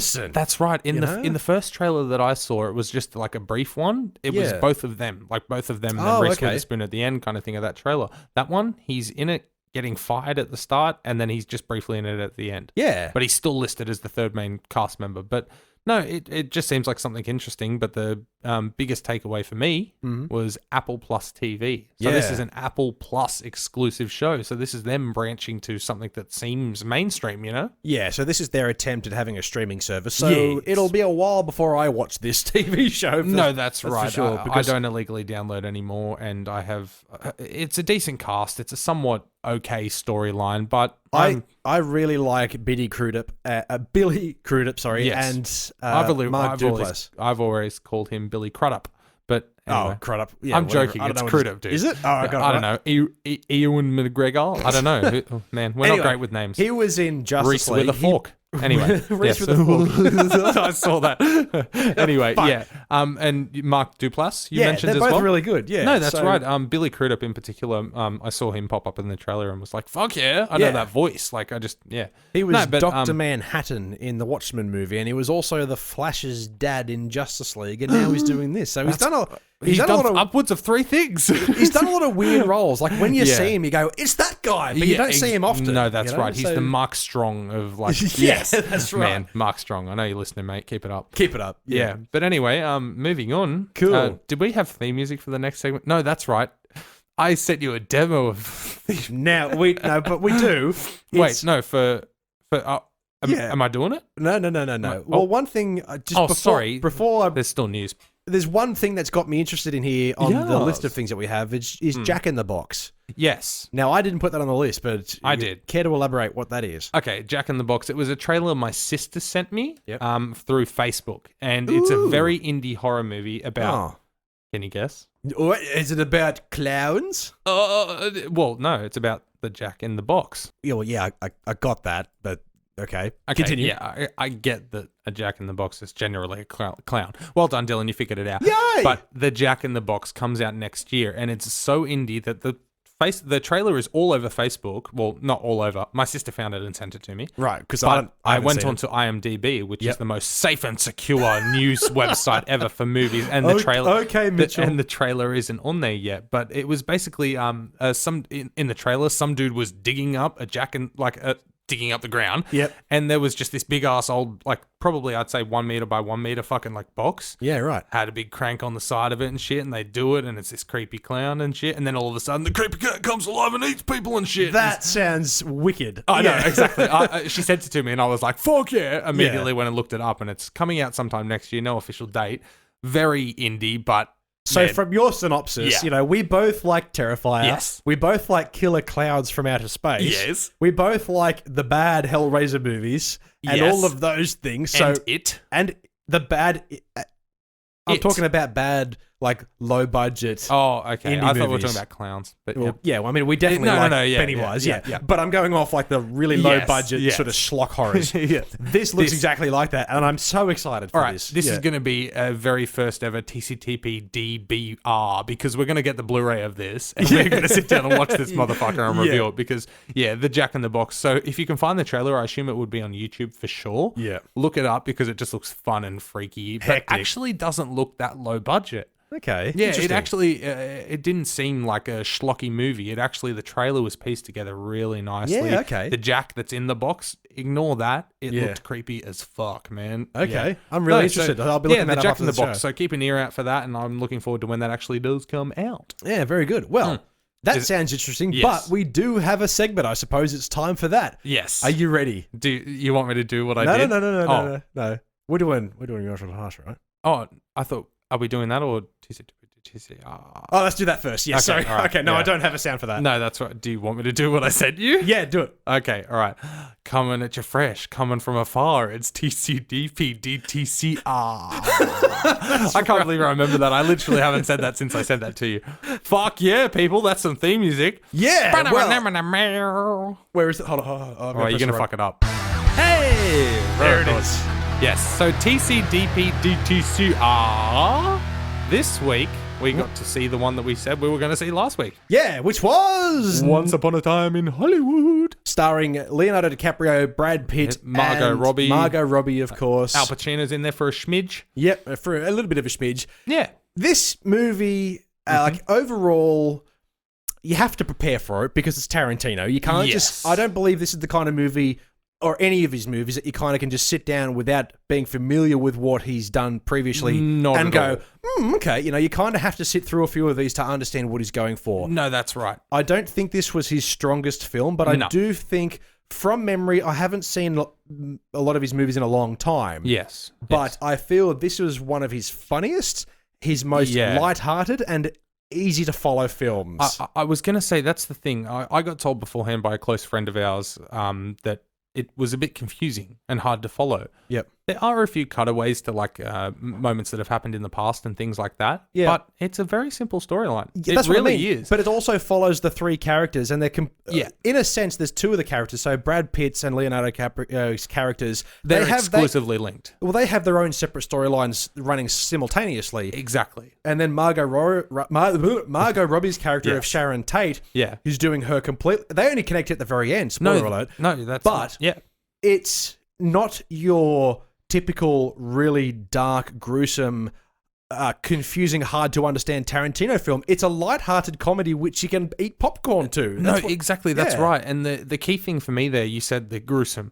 Tarantino is known for his, when I would do violence, I do it way over the top. There's none of that until the final scene. Yeah, I have to say, there's a little bit. They had to do it. They sprinkle it in at the end. I was waiting for it. No. Yeah, exactly. But outside of that, it's just... Yeah, it's not as dialogue heavy as a Tarantino film normally would. In, for example, in Inglourious Basterds, there's several scenes where Christoph Waltz sits down and has a 5-minute unedited dialogue section. That's one thing I was talking to Taylor about after we went home after watching this movie. Going one thing I really like about Tarantino's movies is that he hires the best, and the reason for that is because he has these really long pieces of dialogue which takes a massive amount of skill to get through correctly. And I'm watching this going, I'm watching the best of the best do their thing. No, that's right. And that's what you get out of Tarantino films. There was very clearly, I think, a few scenes that were unedited, just one shot, get it done. But at the same time, there wasn't those long dialogue scenes. There wasn't it just kind of flowed a little bit. Yeah. And there's lovely, excuse me. I know I went to cough and then I coughed into the mic, so that's my bad. But no, like you said, it still feels like a Tarantino, but it's not as It's like a low sugar Tarantino movie. You know, that's right. But it's still a fantastic film. Yeah, I think so too. And it's totally worth it for the Inglourious Basterds-esque alternate ending of reality, you know? Yes. And that was my favorite part. So it was definitely as mine bad too. as that sounds, my favorite part was the ending. But not to spoil anything, but it's telling a story of a moment in time with fictional and real life characters of Sharon Tate. So like it's essentially telling a story around the time that the murder of the Hollywood Hills happened. Exactly, that's right. But not to diverge it too much, and maybe a little bit of a spoiler alert, it diverts history in a much lighter, happy-go-lucky way, and I didn't expect it, and I really, really liked it. No, exactly. I was wondering how it was all going to tie together in the end, and the way that he did it, it was just brilliant. It was so brilliant. That last, I'd say, it would have been about a 20-minute scene of that final scene. Fucking great. That was phenomenal, acted, like everything across the board. And I will say, I think after all of that movie and the push for its Leonardo DiCaprio's movie, it was Brad Pitt's. Yeah. I fully think Brad Pitt was knocked it out of the park, bro. I think like the story itself centered around Leo. Absolutely. But Brad Pitt's character had almost like a 75%. Oh, how am I supposed to put this? So, say for example that like those two characters, ignoring Margot Robbie's character for a second. Yeah. Say for example, if they had those two stories following side by side, like the story centers around Leonardo DiCaprio's character. Rick Dalton getting his acting back on track and his life on track and trying to succeed. Yeah. But it diverts more to what Brad Pitt's character's doing. No, that's right. And he develops a bit more, I think. No, exactly. So, it's just really good, man. It's hard to get into the nitty gritty, it's hard to, without spoiling. No, that's right. And it's truly hard to... And here we go. Man, that was so good. Yeah. There's so many things. Why'd you do that, man? You just threw an Easter egg in my face. But no, I will say, like, if you've seen Tarantino movies, you'll love it. Okay, yeah, simple think as so. that. Yeah. Like, again, I don't think it's his best. I think it was definitely, in my opinion, better than The Hateful Eight, his most recent. Before this. See, that's the last one I watched, and I watched the movies. I bought it, I own it. I haven't watched it since, though, because it's one of those movies that now I've seen it, I know what to expect. Exactly. I have to be in the mood for it. I have a feeling that, I mean, fair enough, this movie's nearly 3 hours long, but I could throw this in on a day where I don't want to think and just sit down and enjoy a comedy. No, that's right. That's what this movie is. There was a lot more comedy, which was not unusual for Tarantino, but to have really more, nice. To have a story that doesn't involve people getting punched and stabbed every 2 minutes, you know? It was pleasant. It was pleasant. That's a great way to put it. It was it was a very pleasant film until the very end, where it just goes batshit fucking crazy. Exactly, and then as soon as it started happening, I was like, Tarantino, you got me. Well done, man. Well done. But I will say, for an almost 3 hour film, I didn't once check my watch. This is I wasn't dragging. bored at all. The story flowed. Brad Pitt's story with Cliff Booth is his character's name. That flowed a lot. Like, it drew me in a lot more than Rick Dalton. Yes, like Leo's so did mine, yeah. No, absolutely. But Margot Robbie, as much as she's in the trailer on the poster, she's not in it a ridiculous amount. It's telling that story to get to that point. Yeah, but at the same time, her part is not as big as it is perceived. And I think it's completely deliberate like that, because there was a bit of controversy when this movie first came out, because obviously it's advertised as the three main characters in the movie. She's on the poster, she was at all the press releases and whatnot. Course. But essentially, once you actually watch the movie and understand that her character, yes, she's in it a lot, but her particular character takes a bit of a backstep. There's a reason for that, and you find out at the very end, and I think it pays off very well. Oh, big time! With the it's not a hidden secret at all, but in the trailer, Charlie Manson was like mentioned multiple times, and you were thinking this is going to be, oh my god, this is amazing, and we know it's Sharon Tate, so we're like, oh fuck, yeah. If you're going to see this and you've seen the trailer, don't expect Charles Manson for more than like 2 minutes. Yeah. Like, legit, he was just like very briefly there, but then it's about the Manson family. See, that's why I think the trailer did that, is because they're getting everybody to expect this movie to go down a more historical accurate route when it completely diverges. No, that's right, exactly. So, but also, if they didn't throw Charles Manson in there, you're just looking at the trailer going, oh, it's just a story about this washed up guy from the 60s. Yeah. Like, that's it. You throw Charles Manson in there, you know the time area, you hear Sharon Tate, you know what's coming. Yeah. So, yeah, exactly. And that's the great thing. But it's, as I said straight after the movie, I think, it was very Inglourious Bastards. Yeah. Where you have a real situation, but this happened instead of what we know happened. Alternate history, fantastic, totally worth it for the whole ending. pretty damn good movie, man. Yeah. I'm not going to complain about it. Dakota Fanning was only in it for a short time. She plays the brief redhead. time. She was great. Timothy Oliphant was in it as well. Yes. He plays an actor. He was also really good. That's right. But also, I'm not sure if they'll pop up while I'm here, but there was also Michael Marsden. Yep. And Tim Roth as well. Yes, that's right. I know. I didn't even know that until I saw it. I was like, holy shit. Exactly, that's right. And they're just there for these little Tarantino-esque snippets, and it's like, I love Tarantino for that reason. You've got those guys coming back doing that. No, seriously, guys. Okay, I'm going to go for my pretzel rating. Yep. 4. I'm going to give it 4 out of 5. 4 out of 5. 4 out of 5. Fuck. Oh, Sorry. You're from Boston now? Oh my God, I didn't know you were from Boston. I was trying to think of a Boston word and I couldn't, but damn. No, that's my bad. But if yeah, I'm going to give this a 4 out of pretzel, 5. if I'm going to give this one a pretzel rating out of 10, honestly, I give it an 8.5. Yeah. No, that sounds about right. Wait. Sorry. An 8 or an 8.5? Both. Out of pretzels. Yes, Okay. it makes sense. It's pretzel ratings, man. Like, Okay, now, with that being said, what's your favorite Tarantino? Movie. Yes. Not person, because we all know it's Quentin. Okay, now, it's been a long time since I've seen Pulp Fiction, so I don't quite remember it as well as I think I should. Okay. Hateful Eight was fairly recent, was okay, but I Have you haven't seen watched it Django since. Unchained? That's what I'm getting to. Oh, sorry. My bad. Kill Bill 1 and 2 were fucking Yes. brilliant, but I've seen them a million times over. So Okay, but- honestly, Yep. I was going to say, what would you rate Kill Bill Volume 1 and 2 as a whole? Out of 10. 7. Okay, so you're saying that this movie is 1.5 above Kill Bill. That's what I was getting at. That's okay. why I gave it a solid 4. Okay, now because you put it in that I perspective. could now go through my list of Tarantinos, and I know where this one stands. All right, so if I'm going to rank them against each other in Yes. that sense, Yes. this is definitely below Kill Bill, and personally, Django's at the top. Yes, thank Yeah. you. Like Django Django Unchained. for me, if I'm doing an out of 5, it's a 4.8. Yeah, okay. I love Django so Yeah, much. so Django's up there, and then you have Kill Bill 1. Yeah. See, I don't see this so much as a stock standard Tarantino film, so I don't really Exactly. categorize it I know alongside his other films. It's strange to compare it, honestly, Yeah. man. Like, you go back through Tarantino's history, this one stands by itself as something different. and that's why I like it so much. Exactly. Yeah. And I completely get that, man. I honestly, if I can find a spare, like, 3 hours at some point during this week, if I've got nothing to do, I want to go back and watch it again. Yeah. I just want to go back and watch it again because I really want to go back and analyze the acting a bit more. Yeah. Because I was getting the story the first time. Now I want to go back and watch the performances. And Speaking of fucking actors, man, Yeah. Brad Pitt, holy shit, he's so good in everything. seriously, this, like I said, that's why I think I came out of this, and this is like his movie because he's phenomenal. I mean, Don't DiCaprio's take anything. great, I was going to say, but don't he take anything plays away a from very Leo. quirky character, so I think this role would have been difficult and also easy for him at the same time. No, that's but right. Brad Pitt to play a role like this, which I know he's played those sort of dark, grittier roles in the past, like Fight Club, and of course, you know, those, like Friends, you know. Yeah, no, but he's played like the wide range as well, like you said, Fight Club, but then Curious Case of Benjamin Button, you know, like he's gone to all aspects of this.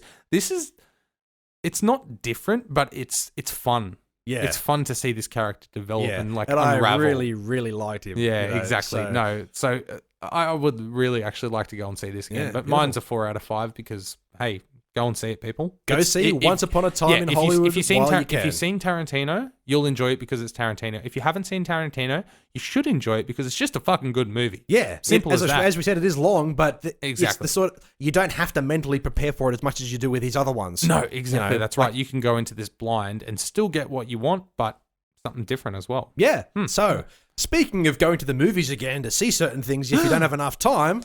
Oh my god. It's time for YAAAS or Bus, excited or begleited. How bad is that? Do you want me to play it again? No, I don't want to put the people through that again. Oh my god. That's the first time I've heard that. I didn't know that you'd actually fully edited that. It wasn't easy because That we was- recorded the little It's time for YAAAS or Bus, excited or blah blah. But we didn't do it to like a click track, so there's no No. timing in it. No. So like the first half is slow No. and the second half is Yeah. fast, and I'm trying to like play the drums with the keyboard in the background. Going, oh, what the fuck am I doing? Oh man, see. We need a Patreon, so we could have recorded the end of last week's show where we were just like riffing about like like segment songs and stuff, and I'm just sitting there going, "It's time for YAAAS," and then I'm like, "It's just all of a sudden," and you were like, "That's it, that's the one." All I can think of in my head was this really like, no, exactly. Yeah, I just imagine like a part of my clothing coming off every time I say a word. It's time for YAAAS. Anyway, moving on. What do we got, Mitchell? All right, so YAAAS will pass this week. I know that there is 3 films that I want to focus on this week. One of them we touched on quite a bit last week to a degree, so I'll just jump straight into it. Yep. Good Boys. Yes. That that's actually this week. comes out this week in theaters around Australia this Thursday. God damn it, I do this every week. 22nd of August. Very good. Yes. Now, I saw a thing on Twitter or Instagram, one of the two. I think it was Instagram. Yes. Where, in terms of like box office comedy movies, apparently this one has already knocked off Hobbs and Shaw. Okay, for like, I assume weekend box office. I think it would have was been that, out in America or opening last box week. office, something like that. Yeah. But I think it was Seth Rogen who posted something about it, and then The Rock was like, "Congrats, brother, blah blah blah blah," knocking me to number 2 or something like that. Yeah, so it must have been weekend box office, Yeah. I'd say, because Hobbs and Shaw's probably already made 17 billion. So. Well, that's it. Yeah. Yeah. So we saw the trailer again when we went to see Once Upon a Time in Hollywood. Yes, we did. And now the movie's out, and Yeah. the movie is out everywhere in Australia, obviously in a few days, and we'll Yes, definitely be going to yes. see that. Yeah, that's the TCTP DTTR of the future, whether it's this week or not. Yeah, but people are going, "Oh, we're not really sure. It's got these kids, they're not great actors, but they're kids," and people are giving it a pass because of that. Yeah. But apparently it's great. Apparently it's really fucking good. I'm so excited for this, honestly, man. Like, apparently it's really good as I look at the IMDb rating of 6.7. But anyway, critics are fucking bullshit. Yeah, listen that's to, right. Listen to Australian podcasts. No, I was gonna, yes, exactly. In particular, TCTP available on Potter. I was about to say PODBEAN. It's that time of the episode. Exactly. Podbean, Spotify, Apple Podcasts, and YouTube. Big summer blowout. But no, I'm going to see this, dude. I'm Simple going as to see that. this as well. I'm sorry, but anytime you get in America, R, or Australia, MA 15+. Yep. Anytime you get one of those movies involving children, they're normally pretty fucking funny. Yes. And in particular, these boys, they honestly look like they're about 12. Like, Yeah. As opposed to Superbad where they were teenagers. So I'm pretty sure they are, or at least they're playing 6th graders, which in Australia would be 12. Yeah, exactly. So- That's right. Yeah. No. So this is a excited because I'm gonna see it. This is very excited for me too. Yeah, absolutely, man. Do you want to give us a short synopsis? Oh Or yeah, shall I? absolutely. 3 6th grade boys ditch school and embark on an epic journey while carrying accidentally stolen drugs, being hunted by teenage girls, and trying to make their way home in time for a long-awaited party. Apparently, at this party, their goal, how usually in these movies they're trying to get laid or they're trying to lose their virginity. Yeah. They're just trying to kiss a girl. Exactly. I And know, it's it's so adorable. great. Yeah. But I love the fact that, like, if you've seen the trailer, like, their goal is to just kiss. That's Yeah. all they want to do. Along the way, they steal some teenage girls' Molly, ecstasy. Yeah. They try and smuggle a beer out of, like, a convenience This store. is my penis. Yeah, this is my penis. Yeah. They lock him in there with a dildo. That's right, because they find a bunch of sex toys in one of their mum's closets. They look at porn, and you hear the porn sounds, and they're all disgusted, close the laptop, and then one of them says, "They didn't even kiss once." Well, they were kissing one part of them. Like, Yeah. it's like, damn, these poor kids. And they Yeah. literally cannot see the movie that they're in. Yeah, that's right. the best part so of it all. They'll watch it separately with their, maybe not with their parents. I don't think they'll want to watch it with their No, parents. no, but, that's right. But once they're older, they'll look back at this and go, "That was a cracking time of my life." Oh, so, fuck yeah, man. yeah. Surely they're going to be watching it. Yeah, 100%. Absolutely. Yeah. But anyway, all right, moving on to the next one this week, we have a horror thriller. Ma. No, Ma. M-A. Now you told And it's rated M-A. M-A. Yes. You told me about this movie a while back in one of those episodes, and yes. I didn't know anything about it. I was like, oh, okay, whatever. And then you gave me a brief synopsis. I was like, holy No, fuck, that's that right. sounds brilliant. Not only that, so all right, I'll go through the brief synopsis first. Yep. A lonely woman befriends a group of teenagers and decides to let them party at her house. Just when the kids think their luck couldn't get any better, things start happening that make them question the intention of their host. Now, the old lady in question is Oscar-winning Octavia Spencer. Now, I don't exactly know how old she is, to be honest, because to me, she doesn't look that old. No, I feel like she's like mid-30s. Late 30s, maybe 40, you know? Yeah. But she's anyway. really good in a lot of things. But if you go back down to the cast list, one of the things that has me really intrigued is Juliette Lewis. Do you know who that is?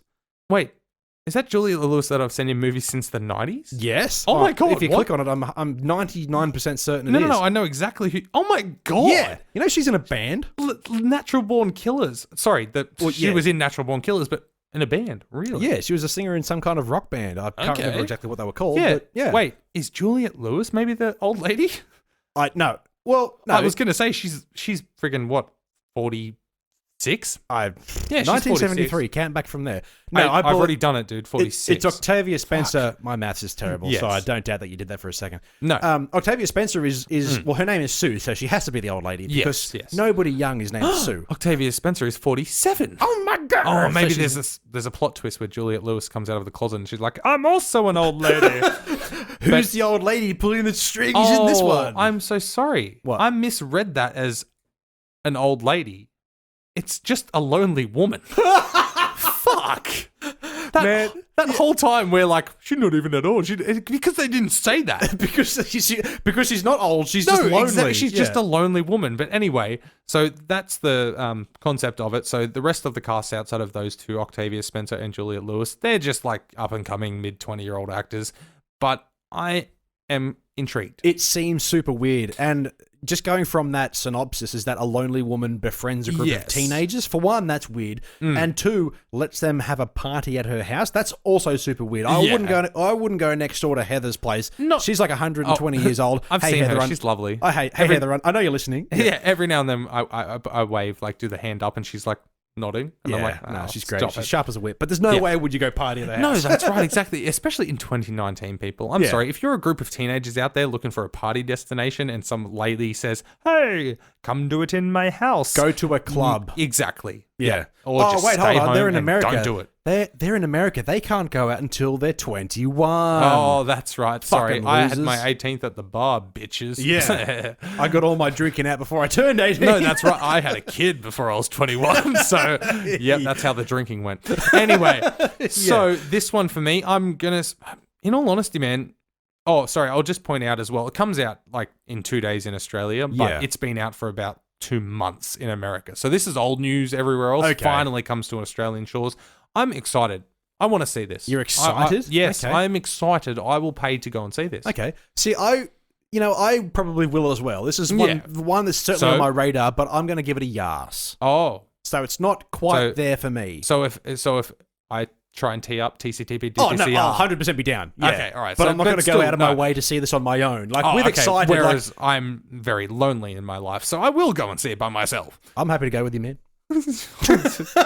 There's moments in this podcast where I'm like, he's not my best friend. He's my brother. But anyway, a horror thriller, man. Anytime they come out, I'm always willing to at least give it a go. Yeah. And this at least has at least 2 cast members that I know are actually good. Yeah. So IMDb 5.8 out of 10. It's I feel like Rotten Tomatoes, it'd be like, if it was out of 10, maybe a 7. yeah. I just have that feeling. Everybody out there, don't listen to these critics. Just listen to TCTP's pretzel rating. That's all that really matters. The pretzel rating is all that matters, okay? So Not Quite Hollywood, Once Upon a Time. Fuck, I keep saying Not Quite Hollywood. Do you know what Not Quite Hollywood is? You can't even say that anymore. It's a documentary about the Australian horror film explosion in the 80s. Wait, that what? came out when I was at the video store, so I got my hands on it. I was the only one to rent it. Legit, really? because nobody cared. What's it called? Not Quite Hollywood. And it's, I'm gonna look it up. it's about the Australian horror industry in the 70s, 80s, when they were, horror films exploiting the location that they were made. That sounds amazing. Exactly, it was. And also, Tarantino's in it because he was very inspired by Australian horror directors. I'm not shitting you, dude. Okay. Not all right. Quite Hollywood. If you can somehow find a copy of it, because literally we got one DVD in for rent. I'm sure I'll be able to fire it from somewhere. Exactly. But Not Quite it's probably on YouTube, man. But legit, watch it. It's just fascinating. Yeah, man, going back to interesting. all the old ones like Turkey Shoot and the Cars from Paris, or the Cars Who Ate Paris, I think. Like Well, that's what you told me. Like, what when you say, the horror boom in the 70s, 70s, Australian horror films, I'm sitting there going, I don't think I've seen any of them. Yeah, no, so I'm pretty sure there's one called Patrick about a comatose patient who can explode people and shit. Like, legit, like, there was this huge... Yeah, anyways, I'm sidebarring massively, but if you get a chance to watch an older Australian horror movie, they're totally worth it. But anyway, all right, so we're on to one more for YAAAS or Pass, and this is the one that I am clamoring for. Oh my God. I can see that you're foaming at the mouth for this movie. It's Angel Has Fallen. Gerard Butler is great in most things. Man. But has he been lately? No. Exactly. But the thing that weirds me out about this is that all the promotional art and trailers I've seen for this movie, he looks sick. Do you see that? He doesn't look right. No. He doesn't look like Gerard Butler from 300. No. Like, fair enough, he's aged since then, and he obviously doesn't go to the gym and probably doesn't eat as good as he did. Why would he when he just has to do a fucking shitty sequel every 2 years? Well, that's right. He did Geostorm, which I haven't seen, and it is apparently crap. He's also did the recent... he was in a movie recently with Gary Oldman. Oh, I've got no idea. Anyway. Is it The Informer? I don't know. Okay, cool. Anyway. So Angel Has Fallen is the third in a trilogy of films. London Has Fallen, Olympus Has Fallen was the first one in 2013. Oh, man, I haven't seen any of them. Neither have I. I really don't give a shit about this. It's not something that I'm all about, and Gerard Butler lost his appeal probably after Bounty Hunter for me. I love that movie. I know, I do as well, but that's what I mean. I'm pretty sure he just peaked and just gave up. Taylor's a huge fan of Gerard Butler, and so am I, but she's a bigger fan than I. Or is? Because she'll watch P.S. I Love You on repeat. You know, like... Oh, fuck me. That's like his worst movie, but still, like... I don't know, man. Have you seen, what's that shitty one with Katherine Heigl? That one where he's a 27 Dresses. No. What? He was in that? No. I'm talking... might not have been Katherine Heigl, sorry. I was going to say, that's a shitty movie with Katherine Heigl. I can't remember, but I'm going to have to look this up. But yeah, what do you think about Angel Has Fallen, Dylan? Well, but blighted. No, exactly. Big time. Care. Like, I don't even care. I could care. I don't even care if somebody offers me, I don't know, fucking 10, like a free ticket and free popcorn and drink. Really do not want to see this at all. I'll happily take the free popcorn and drink, go in there by myself, and then go to The Ugly Truth. The Ugly Truth. That movie is good. Oh, really? I like it because he is great. She's not so good, but he is good in it. One that we've mentioned very briefly in the past, I forgot, Rock and Roller Man. Yeah. Well, that's what I mean. Like, he's had really, really good movies. So you've got 300, you've got Beowulf, you've got P.S. I Love You, which is okay, Rock and Roller, Ugly Truth, Gamer is good. Yes. Law-Abiding Citizen. I was about to say Law-Abiding Citizen's fantastic. Yeah. But if we're and The Bounty Hunter with Jennifer Aniston is awesome. Yeah. I own that on Blu-ray for some reason. I don't know why. But over the past few years, Machine Gun Preacher looked really good, but I haven't seen it. Yeah. Movie 43, haven't seen it. Olympus, Gods of Egypt, that movie, have I seen that? Okay. I don't know. So anyway, I think what we're saying... Hunter Killer. That's the one I was thinking of. Right. Yeah. That's anyway, all I'm going to say is, blah-blahded. There's no interest in this, I'm sorry, but Gerard Butler, you just don't have it anymore in my eyes. Yeah. Yeah. Nah. He's turning into Bruce Willis. He's just doing these cheap schlocks for exactly. Yeah, and especially when it's like a trilogy of these things, he doesn't have to learn new shit. He doesn't have to do that. No way. Yeah. But anyway, all right. Is it time for the final segment of the podcast? I think so, Mitchell. Well, if that's being said, I'll just get this. Favorite part of the podcast, people. These recommendations are making me thirst. It didn't hear it yet. There it is. Sorry, I know. As soon as I said it, I was like, nah, couldn't. Oh, fuck. You punched yourself in the face with your pop filter. What did it ever do to you, man? Apart from make you sound magical. Do not. What are you doing? I don't know. I've broken my microphone. But don't ever try and say my voice is magic. Fucking hell, pop filter. It's angry now. Anyway. It sounds fine. So, am I hitting this out of the park first? Or Go for it, man. All right. Okay. My recommendation this week is one that is available on Stan streaming service in Australia. I don't know about international. I assume Netflix because I feel like overseas Netflix owns everything. Yeah. But if you get yourself a VPN, you can look them up anywhere. Do you know anything about that shit you see these ads for? No. No, Not really. I don't get it either. No, I remember I tried to get like a VPN or something like that like ages ago, and I logged into my Netflix account and it was the American one, and I got so excited, and then I clicked on to watch something and it said you can't do that. And I'm like, Yeah. oh, okay. It's like, But I okay. fully got to see the American one, and I was like, oh my God, they've got everything. Half of the shit from Stan was on there. Right. As well. Exactly. Okay. Like, because Stan's Australian for some reason. People I are don't going to know be why. thinking, oh, they're going to give us a discount code. They're sponsored by a NordVPN or something. No. Oh, no, No. sorry, we're not. But We're if not. we're sponsored by anything, it's Amazon Prime. I Seriously, wish. $60 for the year, people. $5 a month. I It just is finished watching The Boys, the final episode. Yeah. Oh, anyway, so I'll good. get You've already to it. recommended that, haven't Yes, you? I have, Yes, yeah. that's right. But anyway, my recommendation this week, I decided to go back to my horror roots, which I am so fond of. And my recommendation is a dual-parter, Ooh. okay? Because they're both available on Stan. Let Me In from 2010 Yeah. is the Americanized remake of Let the Oh. Right One In. See, I've heard of these.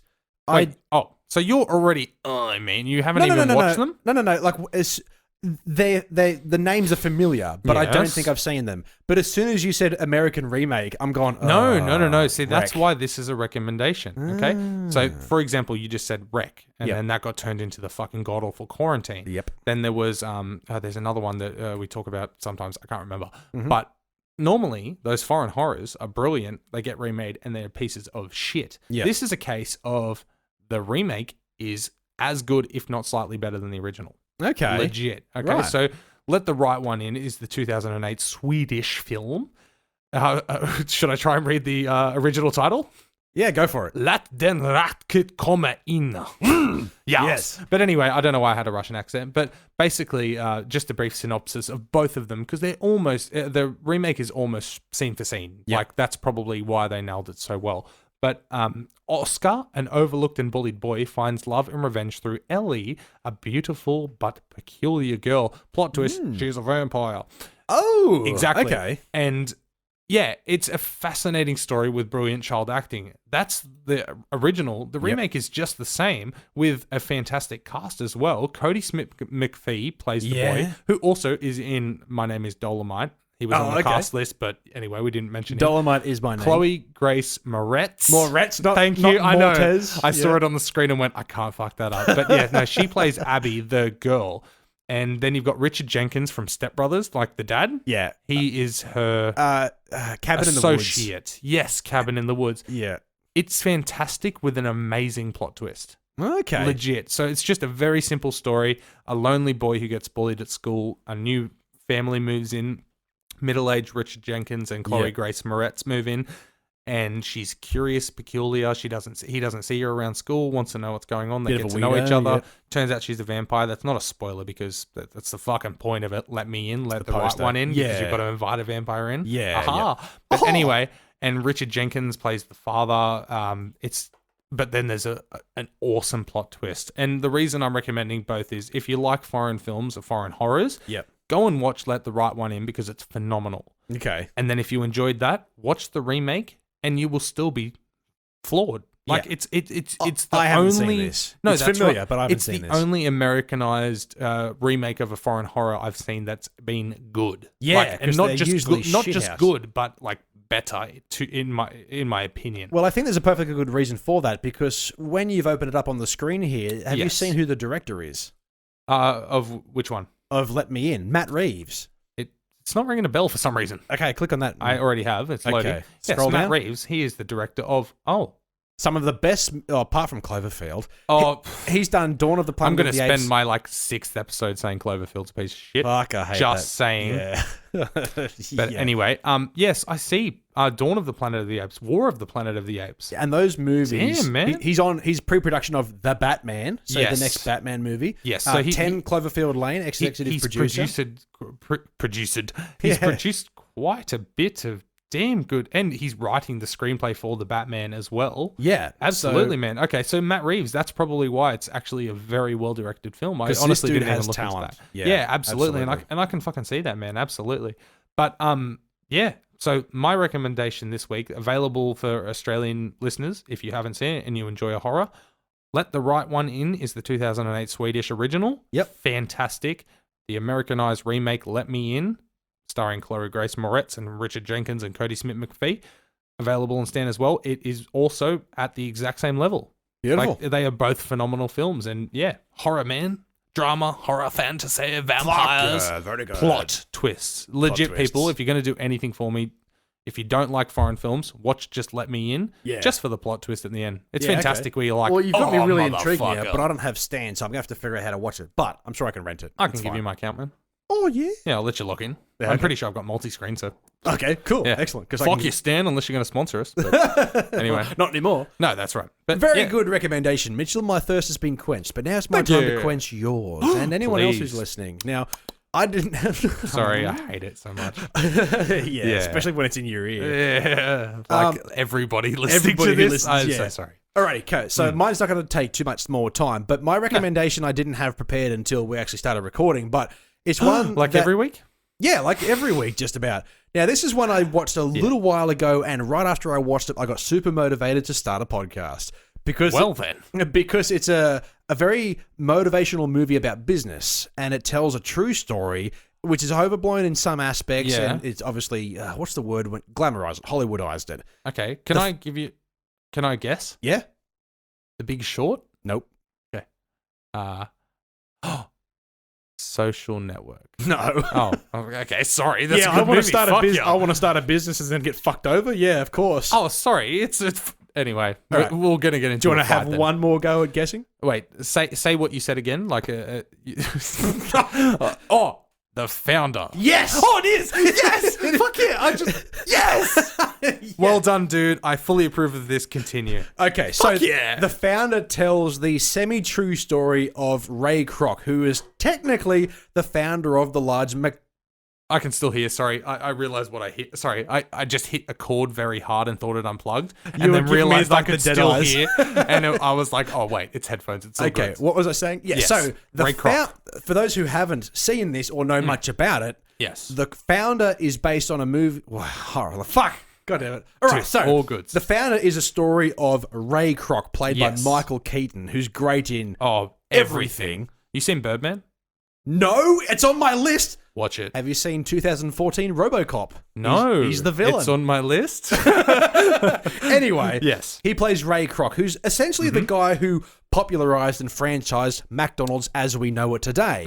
It tells the story of the original McDonald's owned by two brothers. One of the brothers is played by Nick Offerman and the Yes. other one by John Carroll Lynch. Yes. And they're both really good. And Dick and Mac McDonald. I was about to say, could you tell me the names? Yes, I can. Yes. But Michael Keaton's character, he's basically a struggling salesman. He's trying to sell these Oh, what's he selling? Like a blender or something at first? ice cream mixes, like a blender, Yeah, big blender thing. milkshake, shakes. That's A it. shake yeah. mixer. Yep. So he's going around trying to sell this to businesses, not doing a Yes. great deal. He stops in at this restaurant that people are pulling up to the driveway and ordering these really cheap burger and fries and Coke combo. Yeah, that's right. And the first time he pulls up, there's a line around the block, and he's like, Yeah. "Why the fuck are you?" And like, But he gets it heaps quick. no, I was gonna say, yeah, exactly. It was actually the first fast food. Fast food. Because yeah. this was back in the days where they had the like drive-in diners where you go up your order, you sit in your car, and they bring the tray out like 20 minutes later Yeah. with a burger. Yeah.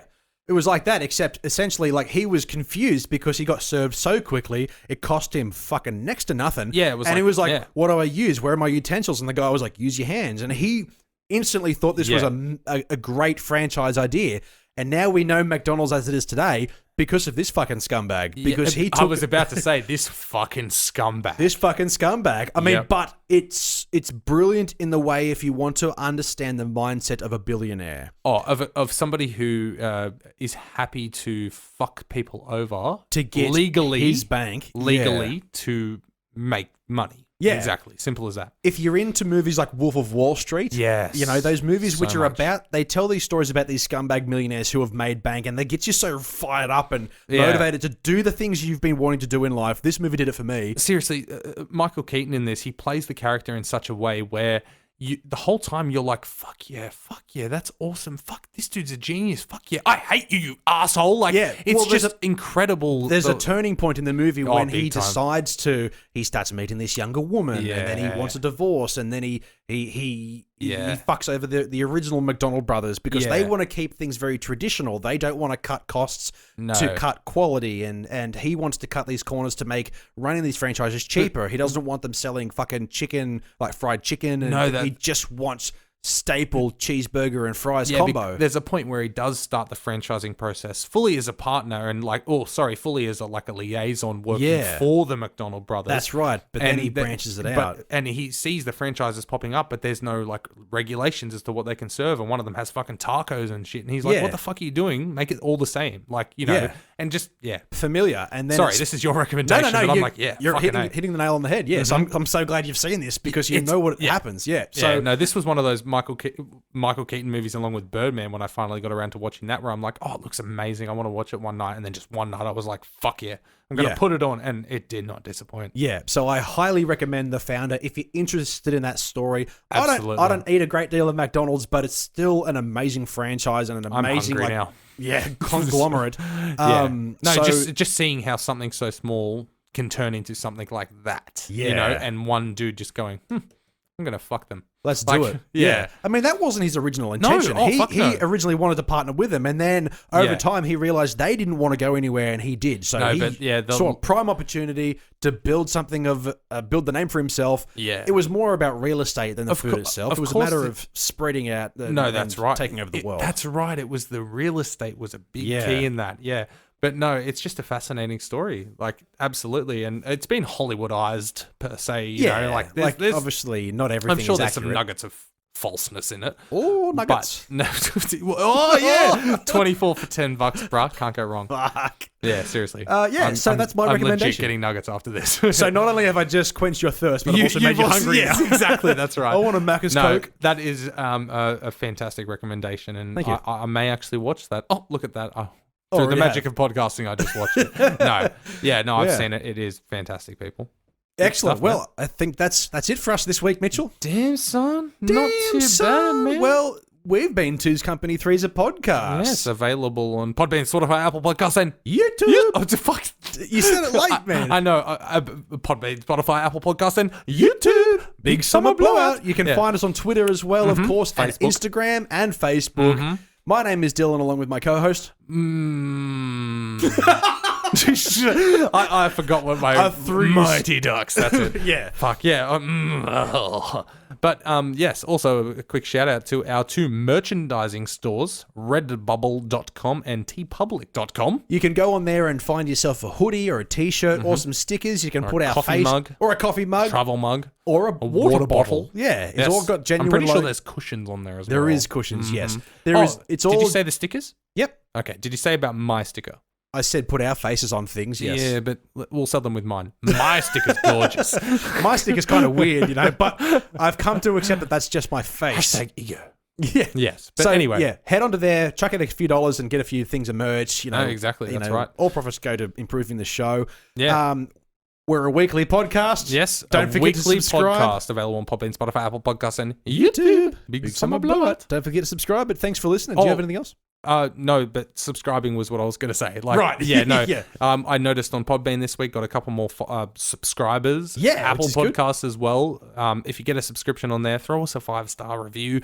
Write a review if you'd like to, but just click the 5 stars. It doesn't take that long, and that helps us a lot. Give us a quick follow on Spotify as and well. the YouTube. I know we've been saying it for 17 episodes, but we'll eventually have very frequent YouTube content. I think it's literally down to the technology being capable of recording these seamlessly, I think we finally did it. Exactly. I know we had a few brief pauses, but that was literally to watch trailers, make sure that we're fresh on what we're talking about. But I think that's just about it. And beautiful. Well, tune in next week. We'll have some more thirsty recommendations. We'll have some more YAAAS or pass next week, and there'll be a fresh episode on either a Tuesday or a Wednesday night. Beautiful. Schedule pending. Whenever you're available. Yes. Cool. Okay. Well, cheers for listening. No. Yep. Oh. What?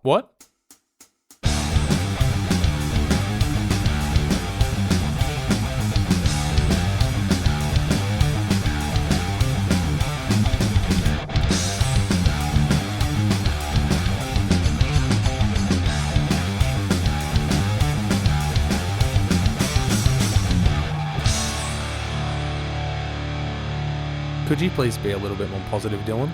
Why? You're gorgeous. Oh. Don't ever let anyone tell you otherwise. Oh, I'm so ugly. Seriously, the mirror lies.